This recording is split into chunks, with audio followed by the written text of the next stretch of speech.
Hello बच्चों, कैसे हो आप सब। उम्मीद करता हूँ कि आप सब ठीक होगे।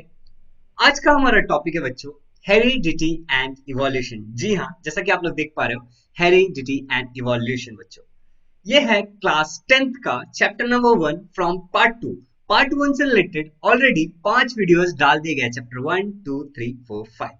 तो आप वो जरूर देखिएगा बच्चों। मेरा नाम है शुभम झा और इस चैनल पे हम लोग ऐसे ही साइंस के सारे वीडियोस डालते रहते हैं फ्रॉम क्लास 7 8 9 10। और भी काफी सब्जेक्ट्स हम लोग डालते हैं, लेकिन साइंस मेजर फोकस होता है बच्चों। तो अगर आप इस चैनल पे नए हैं तो सब्सक्राइब जरूर कर दीजिए, और हाँ, वीडियो को लाइक करके अपनी अटेंडेंस भी लगा दीजिएगा बच्चों। और अपने दोस्तों के साथ भी शेयर करिए कि उनको भी इसका फायदा हो सके। तो चलिए दोस्तों, शुरू करते हैं बिना किसी टाइम पास के।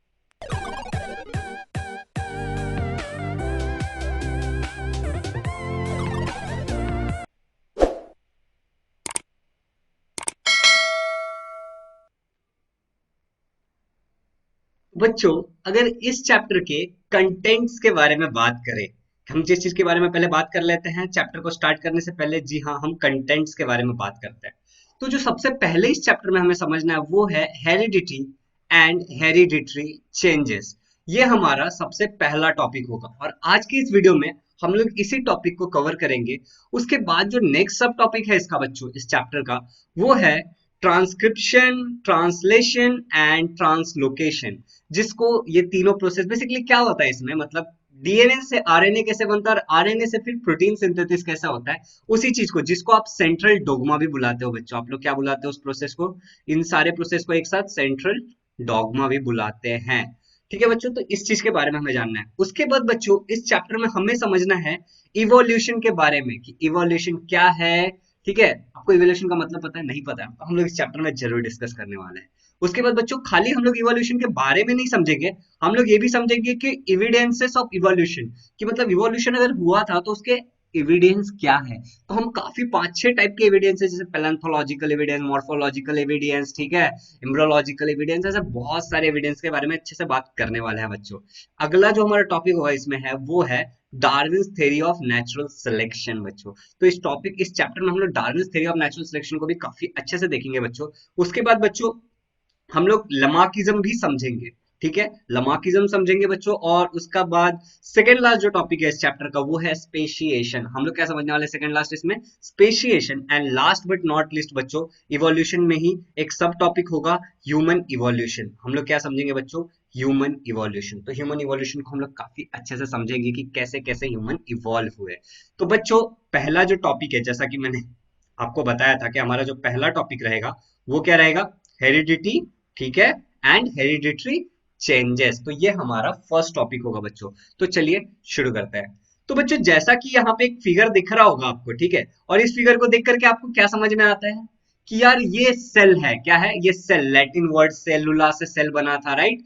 तो यहाँ पे मैंने क्या लिखा है? ये सेल। अब सेल क्या होता है बच्चों? Basic basic unit of life होता है। क्या होता है? Basic unit of life. ठीक है बच्चों, ये सेल होता है। सेल मतलब हमारे बॉडी में जो सबसे स्मॉलेस्ट पार्ट है वो क्या है? वो है एक सेल बच्चों।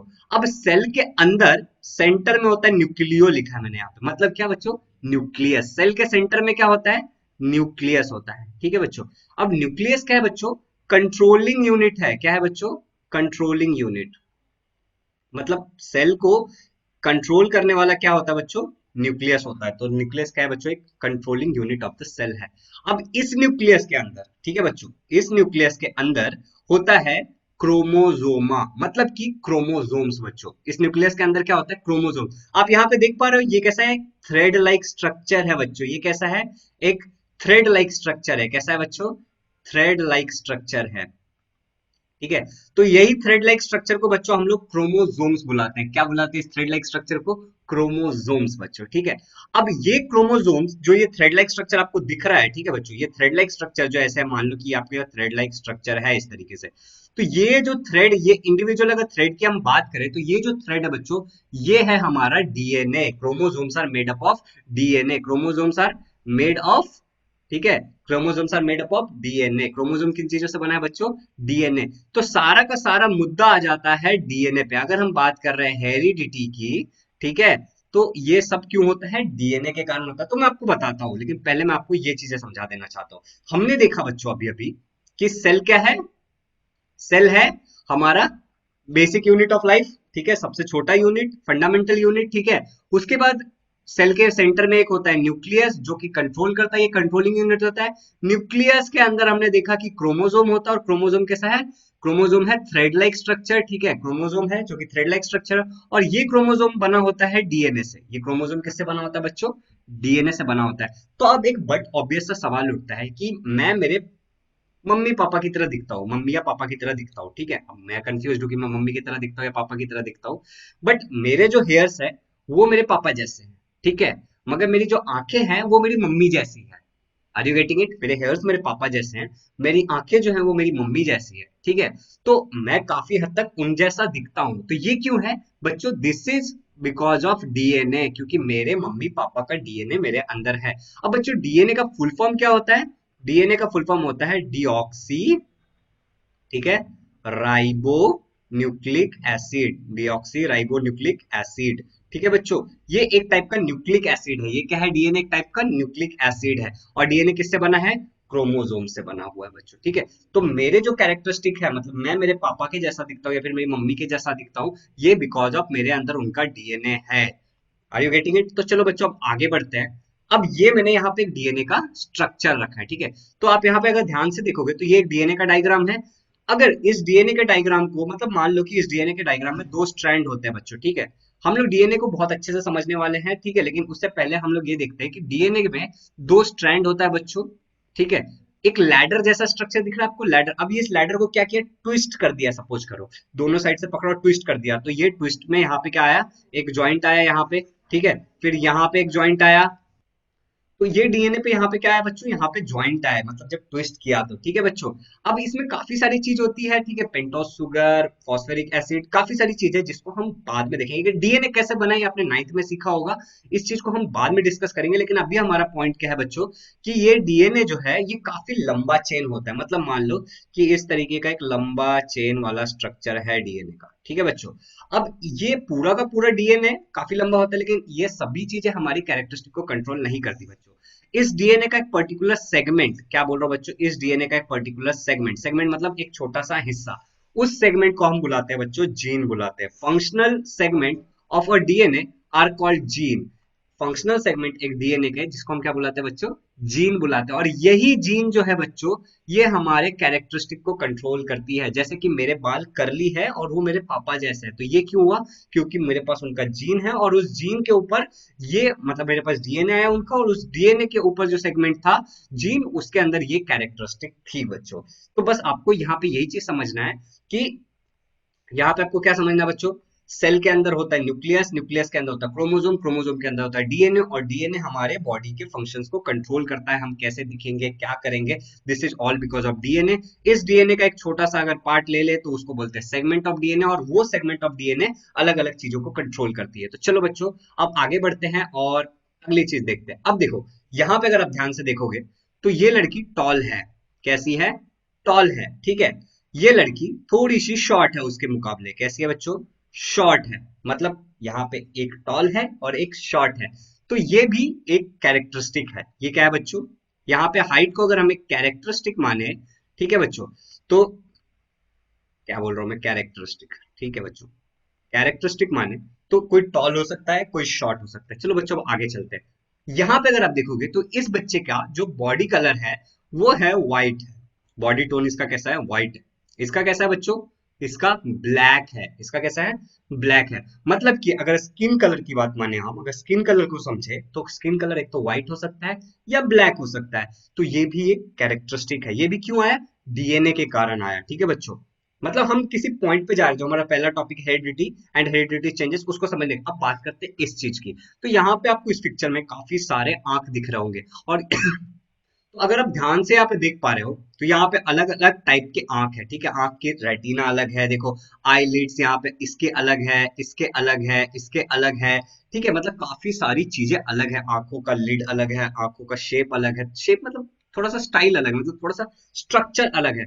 तो ये भी मतलब हर इंसान में अलग अलग सा होता है, और ये पेरेंट टू पेरेंट, मतलब पेरेंट से आगे वाले जनरेशन को मिलता है बच्चों। ठीक है, अब मूड की यहाँ पे देखो, ये बंदा थोड़ा सा गुस्सा दिख रहा है। कैसा दिख रहा है बंदा?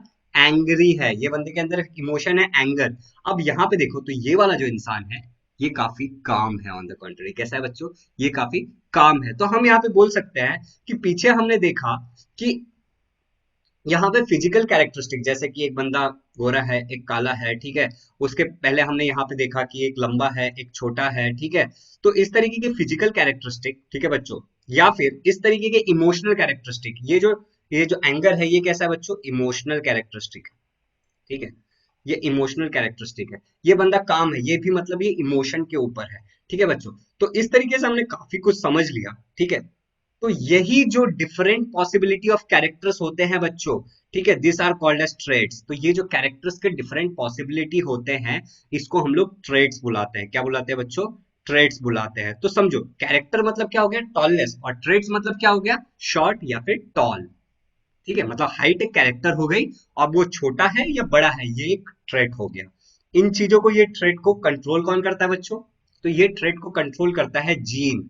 जी हाँ, इन ट्रेड्स को इन ट्रेड्स को कंट्रोल करने वाला है बच्चों जीन, ठीक है। हमने देखा था ना जीन कैसे, जैसे ये एक डीएनए का स्ट्रक्चर है, ठीक है। तो इसका एक पर्टिकुलर सेगमेंट, उसको हम लोग क्या बुलाते हैं? जीन बुलाते हैं बच्चों, ठीक है।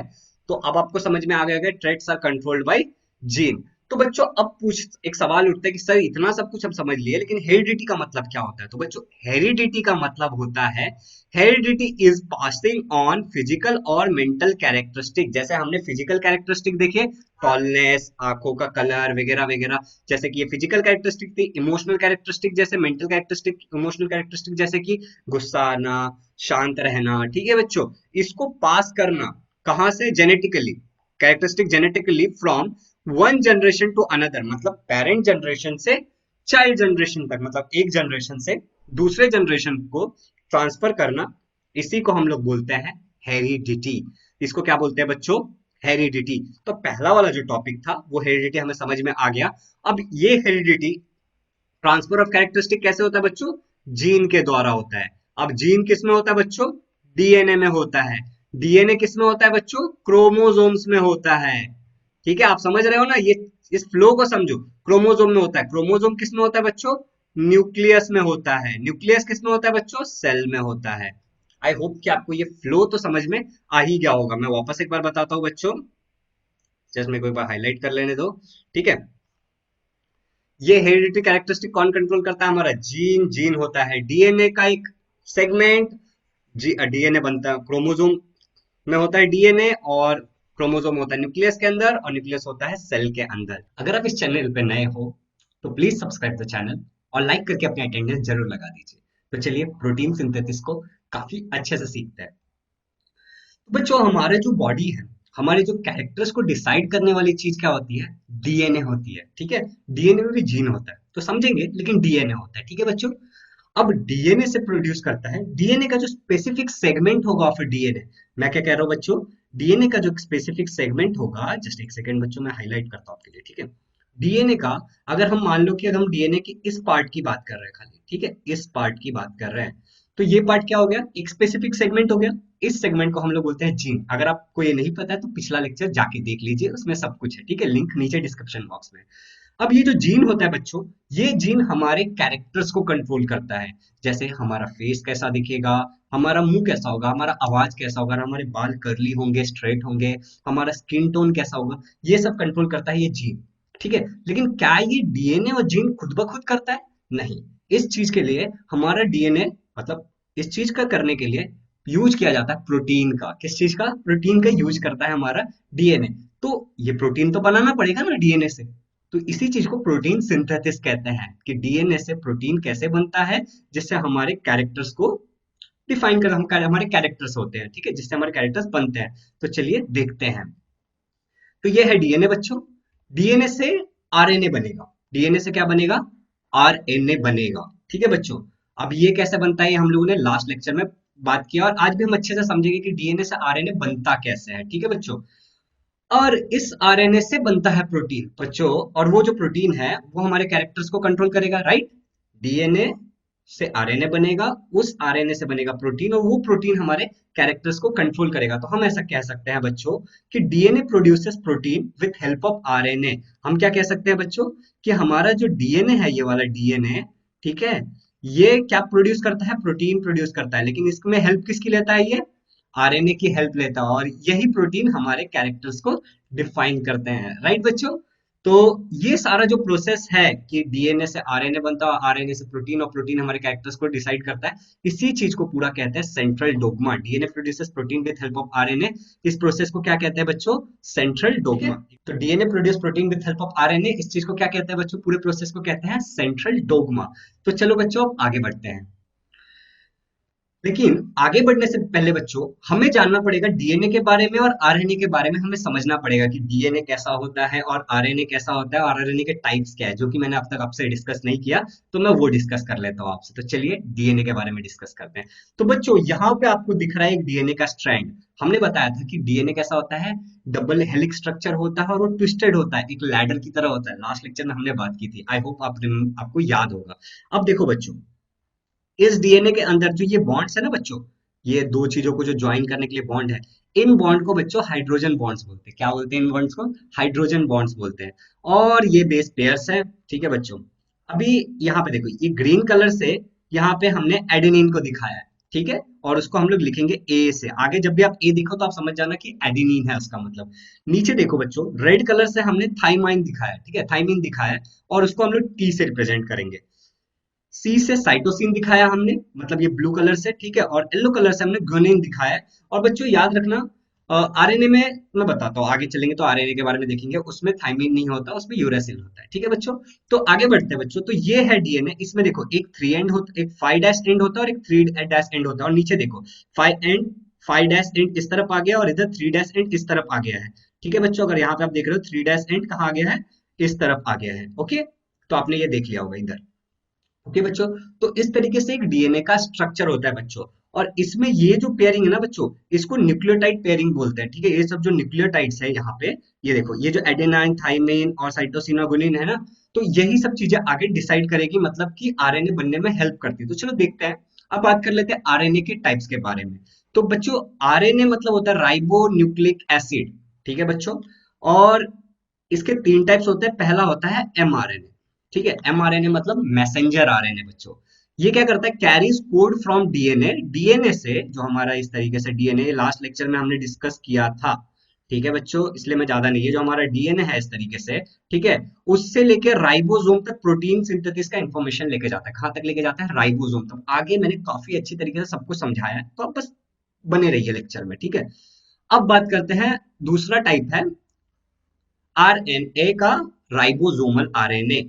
तो ये क्या करता है, assembles amino acid brought by tRNA in specific order from rRNA and takes proteins made up of RNA by nucleus. तो बच्चों इधर आप कंफ्यूज मत हो जाना, आगे मैं बहुत अच्छे से समझाने वाला हूँ। बस यहाँ पे मुझे समझाना था आपको टाइप्स ऑफ आरएनए। तो आरएनए का दूसरा टाइप क्या है बच्चों, आरआरएनए। और ये क्या करता है, बेसिकली सिंपल सी भाषा में अगर मैं बोलूं, तो ये एमआरएनए के पास लेके जाता है टीआरएनए की हेल्प से अमीनो एसिड, अमीनो एसिड लेके जाता है टीआरएनए की हेल्प से एमआरएनए के पास तक, कोडॉन एंटी कोडॉन की पेयरिंग करके पेप्टाइड बॉन्ड बनाता है, जिससे फिर long chain of amino acid बनता है, और उसी को हम लोग प्रोटीन बोलते हैं। तो यही मुद्दा है जो हम लोग आगे सीखने वाले हैं।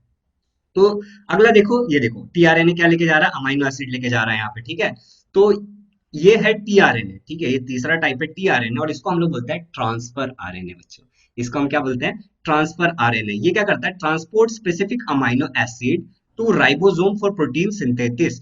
राइबोसोम से, मतलब न्यूक्लियस में जो साइटोप्लाज्म में जो अमीनो एसिड फैले रहेंगे, वहां से लेकर के, ठीक है, एमआरएनए तक अमीनो एसिड को लेके जाने का काम है ट्रांसफर आरएनए का। तो ये बेसिकली काम भी ट्रांसफर का करता है, और इसका नाम भी ट्रांसफर आरएनए ही है। तो चलो बच्चों अब अगले पॉइंट पे चलते हैं, ठीक है। तो ये हमारा है सेल, ठीक है बच्चों। सेल के अंदर होता है न्यूक्लियस, और न्यूक्लियस के अंदर होता है डीएनए। यहां तक हमने लास्ट लेक्चर में देखा था। अब इस डीएनए के हेल्प से बनता है आरएनए। इस डीएनए के हेल्प से क्या बनता है बच्चों, आरएनए। आप स्क्रीन पे देख पा रहे हो, आरएनए बनता है इसके हेल्प से बच्चों। ये जो आरएनए है इसका नाम क्या है, एम आर एन ए, ठीक है बच्चों। हमने पीछे भी ये चीज डिस्कस किया था, और अभी भी मैं बता रहा हूँ, M R N is produced as per sequence of nucleotides on DNA. पीछे जो मैंने आपको डीएनए का स्ट्रक्चर बताया था, तो बच्चों यहाँ पे जो हमने यहाँ पे देखा डीएनए का जो स्ट्रक्चर ये वाला जो हमने देखा है, ठीक है, इसमें जो सीक्वेंस है ये एडेनाइन, थाइमाइन, साइटोसिन और गुनाइन की, ठीक है, यहाँ पे जो दिख रहा है हमें ये बॉन्ड्स, ठीक है, इसके हिसाब से ही एमआरएनए बनता है। ठीक है बच्चों, तो यहाँ पे वही लिखा हुआ है कि mRNA is produced as per sequence of nucleotides on DNA. तो डीएनए पे जो सीक्वेंस होगा, जैसे यहाँ पे ए टी, ठीक है, जी सी, इस तरीके जो सीक्वेंस होगा उसी के हिसाब से ये एमआरएनए बनेगा। अब एमआरएनए कैसे बनता है इसको हम अच्छे से समझने वाले हैं जिस चीज को, चलो देखते हो आगे क्या है। और यही प्रोसेस को हम लोग ट्रांसक्रिप्शन कहते हैं बच्चों, ठीक है। तो अगला जो हम देखेंगे कि ट्रांसक्रिप्शन होता कैसे है। तो हमने प्रोटीन सिंथेसिस में क्या कहा था कि प्रोटीन सिंथेसिस में तीन चीजें होती है, पहला ट्रांसक्रिप्शन, ट्रांसलेशन और ट्रांसलोकेशन। तो इसमें से ट्रांसक्रिप्शन का मतलब क्या है बच्चों, mRNA is produced as per sequence of nucleotides on DNA. तो डीएनए पे न्यूक्लियोटाइड्स के जो सीक्वेंस होंगे उस सीक्वेंस के हिसाब से जब एमआरएनए प्रोड्यूस होगा उसी को हम बोलते हैं ट्रांसक्रिप्शन। तो चलो बच्चों अब हमें ट्रांसक्रिप्शन को समझना है, ठीक है। बच्चों यहाँ पे बहुत ही प्यारा सा इमेज दिखा रहा हूं मैं आपको। तो देखो क्या होता है एक्चुअली, देखो स्टेप वन, ये हमारा जो डीएनए इस तरीके का होता है ना, इस तरीके का जो हमारा डीएनए होता है, ठीक है, ये जो कॉइल्ड है, ये जो कॉइल्ड स्ट्रक्चर है उसका ये यहाँ पे बीच में खुल गया, ये देखो यहाँ पे पूरा कॉइल्ड है, यहाँ पे भी कॉइल्ड है, लेकिन बीच में क्या हुआ, ये खुल जाता है। बीच में क्या हो जाता है बच्चों, ये खुल जाता है, ठीक है। तो ये डीएनए, और ये डीएनए में ये जो सीक्वेंस है देखो, A pairing with T, T pairing with A, G pairing with C, A pairing with T, T pairing with A, ठीक है। ये अगर आपको ये सारी चीजें नहीं पता तो आप 9th स्टैंडर्ड का वीडियो देखिए, ठीक है, 9th स्टैंडर्ड में काफी अच्छे से समझाया है। अब देखो ए टी टी ए, ये जो न्यूक्लियोटाइड्स की जो पेयरिंग है बच्चों, ठीक है, ये पेयरिंग टूटेगी, क्या होगी बच्चे, स्टेप टू में क्या होगा, ये पेयरिंग टूट जाएगा और इसमें पेयरिंग टूटेगा और एक नया पेयर बनेगा, ठीक है, आरएनए बनाने की। यहाँ पे देखो, यहाँ पे ध्यान से देखिए, यहाँ पे जो टी है, ठीक है, वो किसके साथ पेयर कर रहा है, यू के साथ पेयर कर रहा है, ठीक है। और ये थोड़ा सा डायग्राम में गलती है बट इस तरीके से पेयर होगी, ठीक है बच्चों, ये टूटेगा और एक नई पेयरिंग बनेगी, ठीक है। थाइमाइन के जगह पे जहां पे टी है बस वहां पे यू आएगा, ठीक है बच्चों। तो एक नई पेयरिंग बनेगी क्योंकि आरएनए में थाइमाइन नहीं होता, यूरेसिल होता है, ठीक है बच्चों। उसके बाद ये इससे अलग हो जाएगा, ये वाला जो ये है ना, ये यहां से इस तरीके से अलग हो जाएगा, ठीक है बच्चों। और ये बन गया आरएनए, ये क्या बन गया बच्चों, आरएनए। तो ये आरएनए में देखो, ये यहाँ पे आप देख रहे हो कि ये क्या है, ट्रिपलेट कोडॉन्स है, क्या है बच्चों, ट्रिपलेट कोडॉन्स। इसके बारे में भी हम आगे सीखने वाले हैं, बट यहाँ पे ये तीन तीन है जो अमीनो एसिड प्रोड्यूस करेगा, ठीक है बच्चों। तो यहां तक हमें समझ में आ चुका होगा कि कुछ नहीं हुआ, डीएनए का स्ट्रैंड खुला, उसकी बॉन्ड्स बुट टूटी, नई बॉन्ड्स बनी, थाइमाइन की जगह यूरासिल आ गया क्योंकि आरएनए है, और यहाँ पे क्या बन गया, ये आरएनए बन गया। तो RNA sequence with triplet codons, और इसी प्रोसेस को हम लोग क्या बोलते हैं बच्चों, ट्रांसक्रिप्शन। इस प्रोसेस को हम क्या बुलाते हैं बच्चों, ट्रांसक्रिप्शन। तो आपको ट्रांसक्रिप्शन समझ में आ गया होगा। और हमने पीछे भी बात किया था ट्रांसक्रिप्शन मतलब क्या होता है, mRNA is produce as per sequence of nucleotides on DNA, ठीक है। तो यहाँ पे क्या हुआ बच्चों, ये देखो, यहाँ पे अगर आप ध्यान से देखोगे तो ये एमआरएनए प्रोड्यूस हुआ है, ठीक है। और ये एमआरएनए किस तरीके से प्रोड्यूस हुआ है, as per sequence of nucleotides on DNA. तो डीएनए से ही एमआरएनए प्रोड्यूस हुआ और इसी प्रोसेस को हम बोलते हैं क्या बच्चों, ट्रांसक्रिप्शन। तो चलिए बच्चों आगे बढ़ते हैं। तो बच्चों अभी हमने ट्रांसक्रिप्शन खत्म कर लिया है और अब हमें ट्रांसलेशन समझना है। तो ये है डीएनए, मतलब ये सेल है, सेल के अंदर है न्यूक्लियस, ये वाला न्यूक्लियस है बच्चों, और न्यूक्लियस के अंदर है डीएनए, और डीएनए के डीएनए से प्रोड्यूस हो रहा है एमआरएनए, ठीक है। और इस प्रोसेस को कहते हैं ट्रांसक्रिप्शन। अब बच्चों इस न्यूक्लियस के बाहर एक सेल ऑर्गन होता है जिसे कहते हैं एंडोप्लाज्मिक रेक्टिकुलम। क्या कहते हैं बच्चों इसको, एंडोप्लाज्मिक रेक्टिकुलम। इस एंडोप्लाज्मिक रेक्टिकुलम पे छोटे छोटे डॉट्स दिख रहे हैं बच्चों आपको, यहाँ पे ये देखो, यहाँ पे, ठीक है, इसे कहते हैं राइबोसोम। और राइबोसोम जैसा कि आपको पता ही होगा, ribosome is the factory for protein synthesis, ठीक है। और राइबोसोम के अंदर होता है बच्चों आरआरएनए, ठीक है। तो यहां तक क्लियर है। हमने क्या बोला, सेल है, सेल के अंदर न्यूक्लियस है, उसमें डीएनए, डीएनए से आरएनए प्रोड्यूस होता है, इसको ट्रांसक्रिप्शन कहते हैं।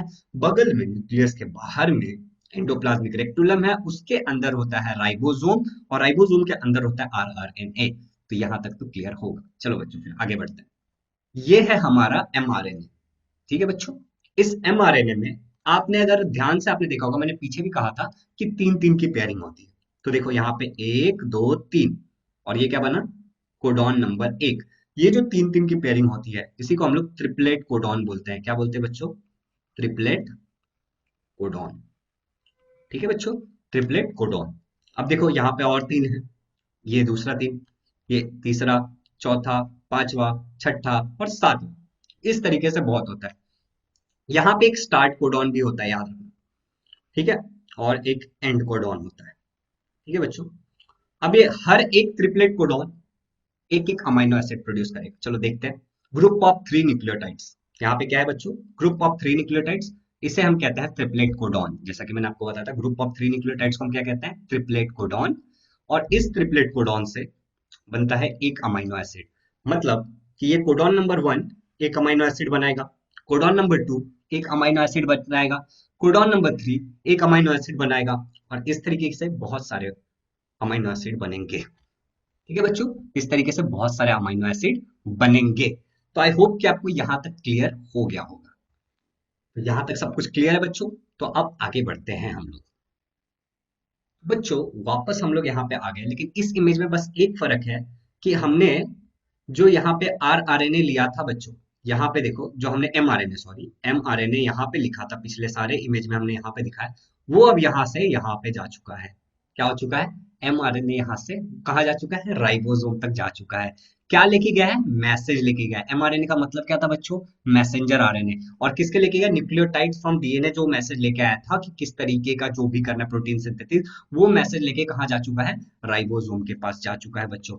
अब इसके बाद हमारे जो अमाइनो एसिड्स होते हैं बच्चों, वो सेल में प्रेजेंट होते हैं। यहाँ पे आप देख सकते हो फिगर में अमाइनो एसिड आ चुका है। देखो यहाँ पे ये अमाइनो एसिड, एक अमाइनो एसिड, दो अमाइनो एसिड, ठीक है, क्या आ चुका है बच्चों? Amino acid. तो अब सेल के साइटोप्लाज्म में अमाइनो एसिड प्रेजेंट होते हैं। ठीक है, अब ये अमाइनो एसिड को लेके जाने का काम किसका है? टीआरएनए का। तो देखो बच्चों यहाँ पे एक टीआरएनए आ गया है।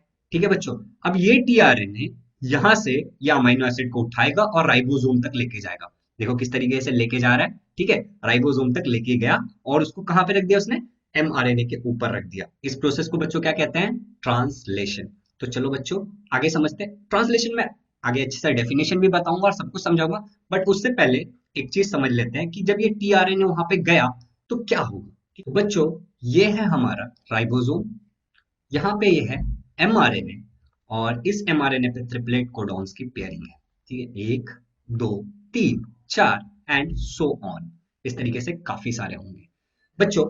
अब यहाँ पे आया हमारा टीआरएनए।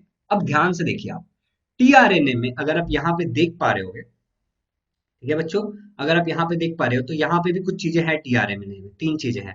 तो यहाँ पे टीआरएनए में होता है एंटीकोडॉन। टीआरएनए मतलब जो हेयर पिन स्ट्रक्चर जैसा होता है, ट्रांसफर आरएनए, ठीक है, जो अमाइनो एसिड को लेके जाता है राइबोसोम तक जहाँ पे एमआरएनए होता है।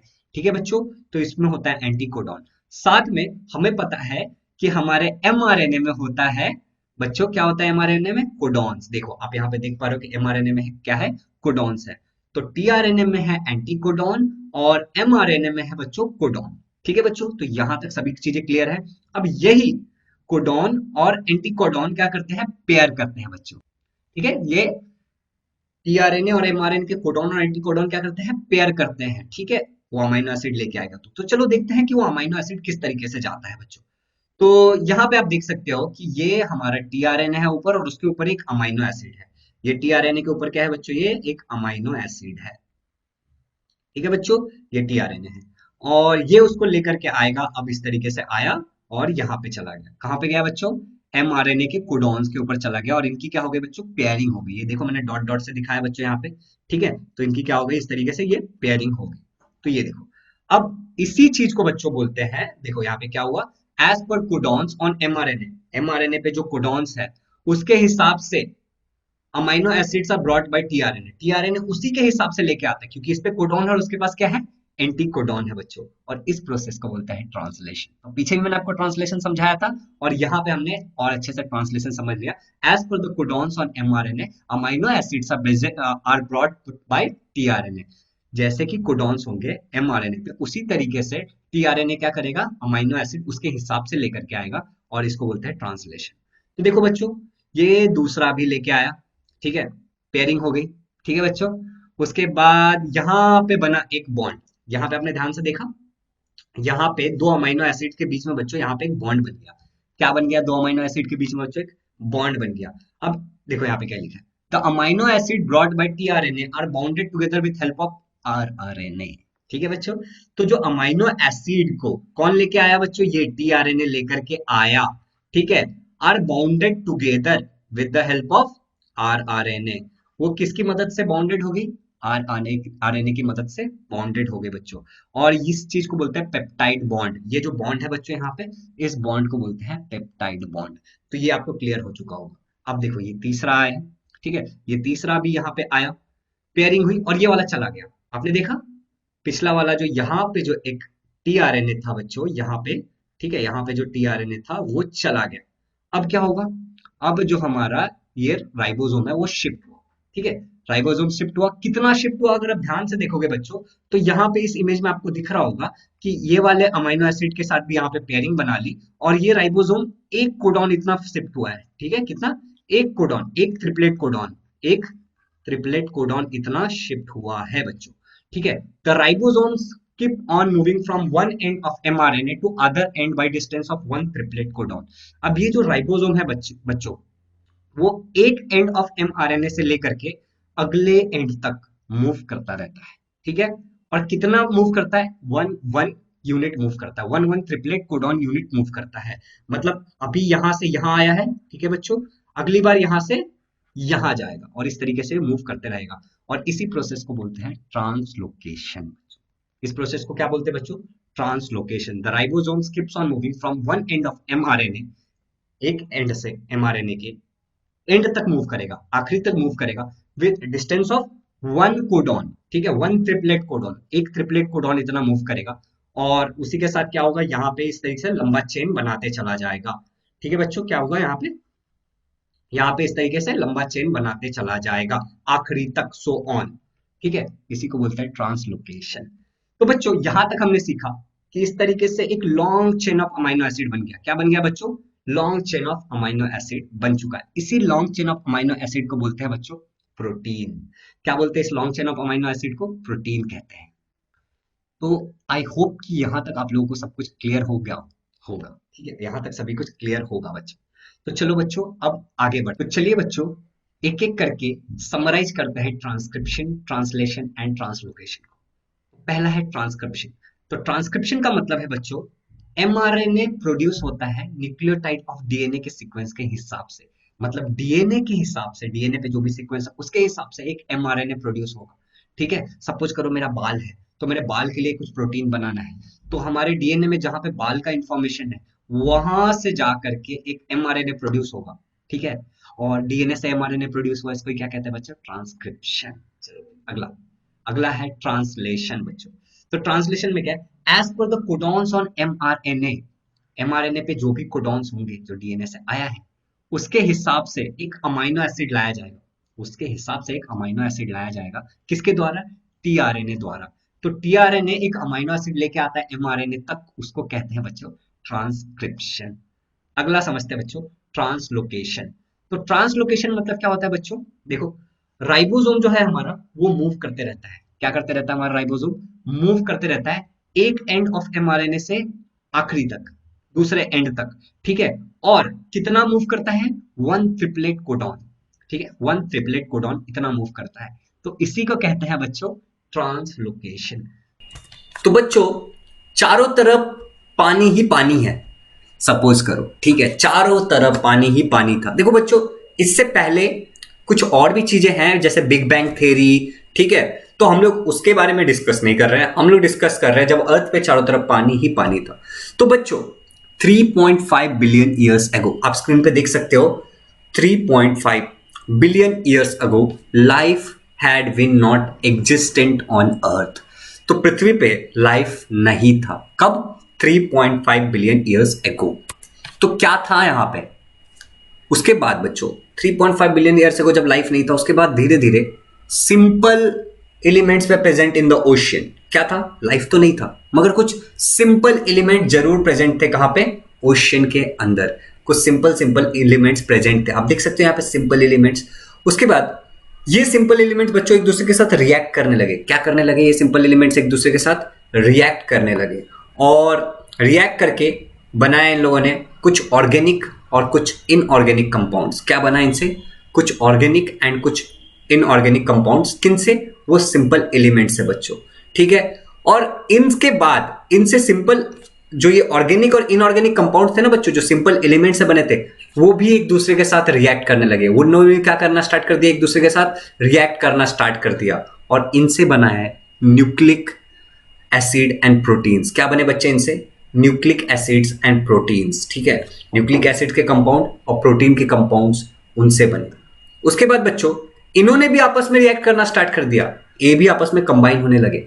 न्यूक्लिक एसिड और प्रोटीन जो थे वो भी आपस में कंबाइन होने लगे, और उससे बना होगा बच्चों first primitive type of cell, जिसको हम लोग प्रोटोप्लाज्म भी बुलाते हैं। ये देख लो काफी सिंपल सा सेल है बच्चों, प्रिमिटिव टाइप ऑफ सेल, जिसको हम लोग प्रोटोप्लाज्म बुलाते हैं। उनसे बना होगा first primitive type of cell. अब ये जो प्रिमिटिव टाइप ऑफ सेल थे बच्चों, इन्होंने आसपास के जो न्यूट्रिएंट्स, आप देख सकते हो छोटे छोटे न्यूट्रिएंट्स दिखाए मैंने, उन न्यूट्रिएंट्स को इन्होंने क्या किया? एब्जॉर्ब करना स्टार्ट किया और मल्टीप्लाई करते चले गए ये, ठीक है बच्चों। और इनकी नंबर इंक्रीज हो गई। क्या हुई फिर इसके? देखो नंबर इंक्रीज हो गया है, इन्होंने न्यूट्रिएंट्स एब्जॉर्ब किया और इनके नंबर इंक्रीज होते चले गए बच्चों। अब जब इन्होंने न्यूट्रिएंट्स एब्जॉर्ब करके जब ये अपने नंबर को बढ़ाते चले गए, तो क्या हुआ होगा?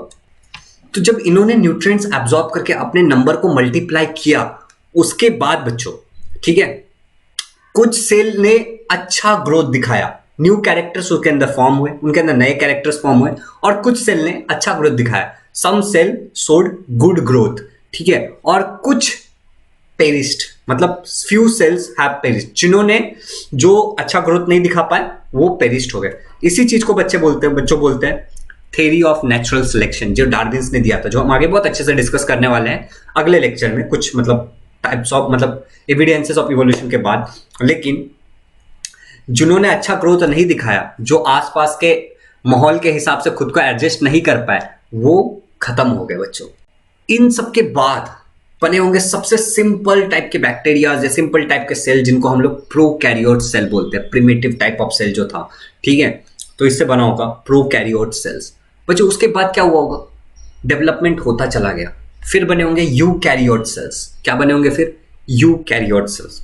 उसके बाद डेवलपमेंट होता चला गया, ठीक है, फिर और कॉम्प्लेक्स, ठीक है बच्चों, और कॉम्प्लेक्स, काफी कॉम्प्लेक्स ग्रोथ होता चला गया, ठीक है।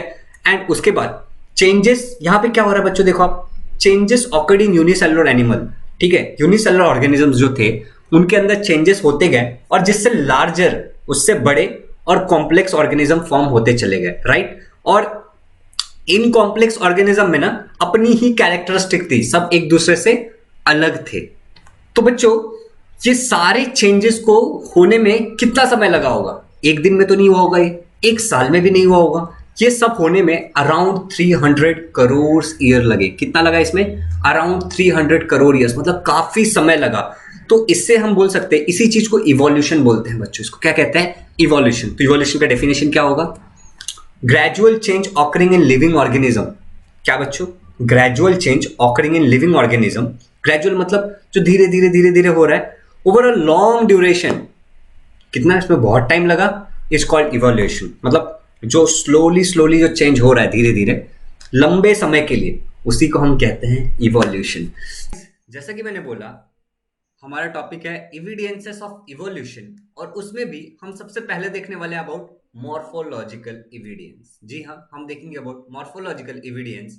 अगर आप इस चैनल पर नए हो तो इस चैनल को सब्सक्राइब कर दीजिए, और दोस्तों के साथ वीडियो जरूर शेयर करिएगा, और वीडियो को लाइक करके अपनी अटेंडेंस लगा दीजिए। तो चलिए शुरू करते हैं। तो बच्चों यहाँ पे कुछ इमेजेस आते हैं, अभी देखो, ये है एक डॉग, राइट, एंड ये है एक कैट।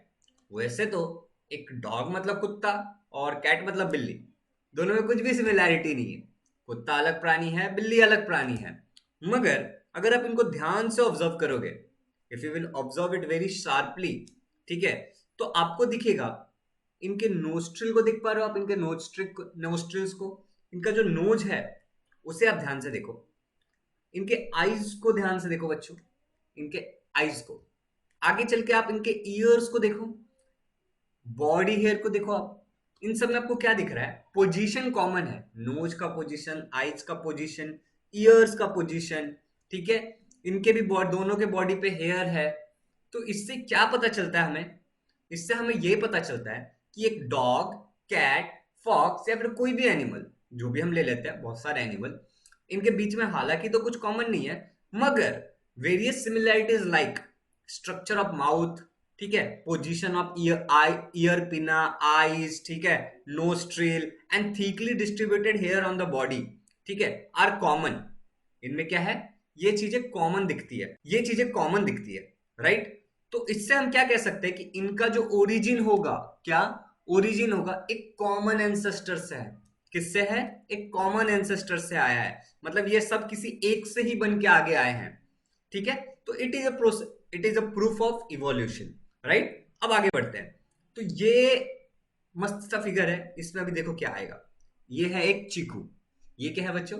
एक चीकू है, और ये है एक मैंगो। अब एक चीकू और एक मैंगो, जैसे एक डॉग और एक कैट, जिसमें ज्यादा कुछ कॉमन नहीं था, जैसे कि ये दोनों भी फ्रूट है, चीकू एक अलग फल है, आम एक अलग फल है, ठीक है। बट अगर आप ध्यान से देखोगे इसको, तो आपको दिखेगा इनके लीफ का शेप काफी हद तक सिमिलर है। इनके लीफ का venation, what is mean by venation? Leaf के ऊपर जो वेन्स डिस्ट्रीब्यूटेड होते हैं ना, उसको लीफ का वेनेशन कहते हैं।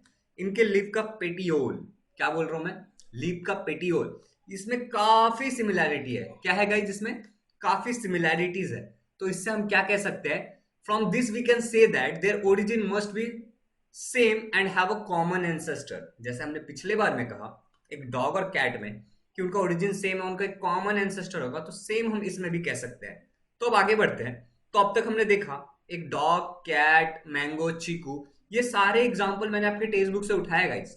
तो अब बिल्कुल टेंशन मत लीजिए, इन सब से हम ये चीज पूरी तरीके से कह सकते हैं कि their origin must be same and they all must have a common ancestor. इनका ओरिजिन कैसा होगा?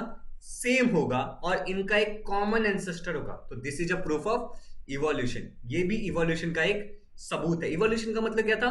कि छोटी चीजों से सभी चीजें एक चीजों को इवॉल्व होते होते बनी और डिवाइड होते गई है, राइट। तो ये चीज इससे साबित हो जाता है। तो it is a proof of evolution, और this was the first proof of evolution, right. और इस प्रूफ का नाम क्या था?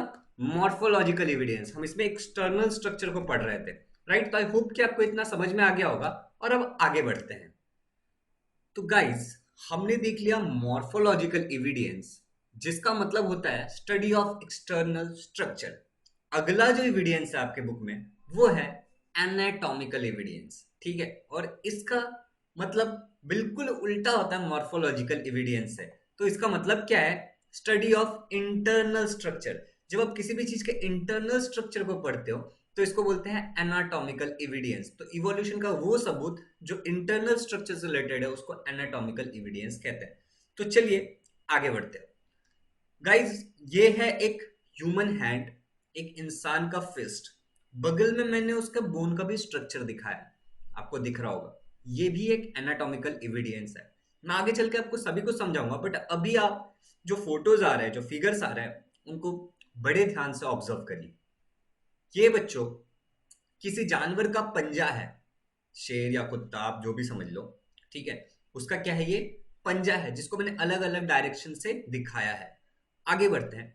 ये एक वेल है। क्या है गाइस? ये एक वेल है, और एक वेल का फ्लिपर, ठीक है बच्चों, जो मैंने आपको दिखाया है। और ये है एक बैट। ये क्या है बच्चों? एक बैट, और इसके हमें पंख पे ध्यान देना है, पेटेजियम, ठीक है बच्चों। तो अब एक बात बताओ, एक ह्यूमन हैंड का काम क्या है? खाना, धोना, ठीक है, नहाना, ओके गाइस।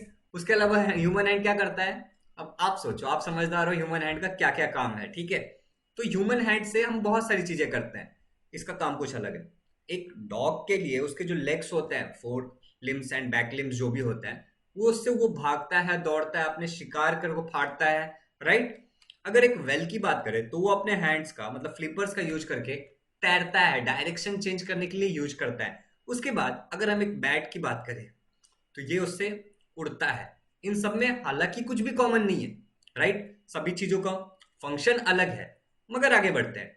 अगर हम ध्यान से इस फिगर को देखें, तो इनमें मैंने वही सारी चीजें, ठीक है, वही सारी चीजों को मैंने आपको बोन्स का स्ट्रक्चर दिखाया। तो आप बोन्स के स्ट्रक्चर को अगर आप ध्यान से देखोगे, अगर आप बहुत ही केयरफुली दिखोगे, तो आपको कुछ चीजें कॉमन दिखेगी। और वो कुछ चीजें क्या है गाइस?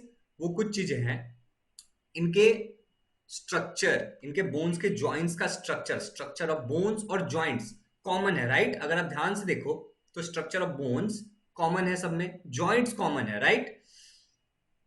आगे बढ़ते हैं तो इन सब चीजों से हमें क्या समझ में आता है गाइस? इससे हमें समझ में आता है कि इनका ओरिजिन कॉमन होगा और ये सब एक कॉमन एंसेस्टर से आए होंगे, राइट? इससे हमें समझ में आता है कि इनका ओरिजिन एक कॉमन से जगह से होगा, एक कॉमन से एंसेस्टर से होगा। तो ये भी एक प्रूफ था अबाउट एनाटॉमिकल एविडेंस। तो आई होप कि आपको ये समझ में आ गया होगा कि एनाटॉमिकल एविडेंस मतलब क्या होता है। अब बढ़ते हैं हम लोग अपने अगले एविडेंस की तरफ, जो कि है वेस्टिजियल ऑर्गन्स।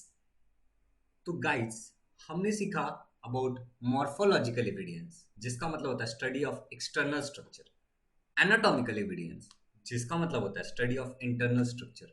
अब हमें सीखना है अबाउट वेस्टिजियल ऑर्गन्स, जिसका मतलब होता है स्टडी ऑफ डीजनरेटेड और अंडर डेवलप्ड ऑर्गन, डीजनरेटेड और अंडर डेवलप्ड ऑर्गन्स। तो चलिए देखते हैं अच्छे से कि वेस्टिजियल ऑर्गन कौन से हैं और इसका असली मतलब क्या है।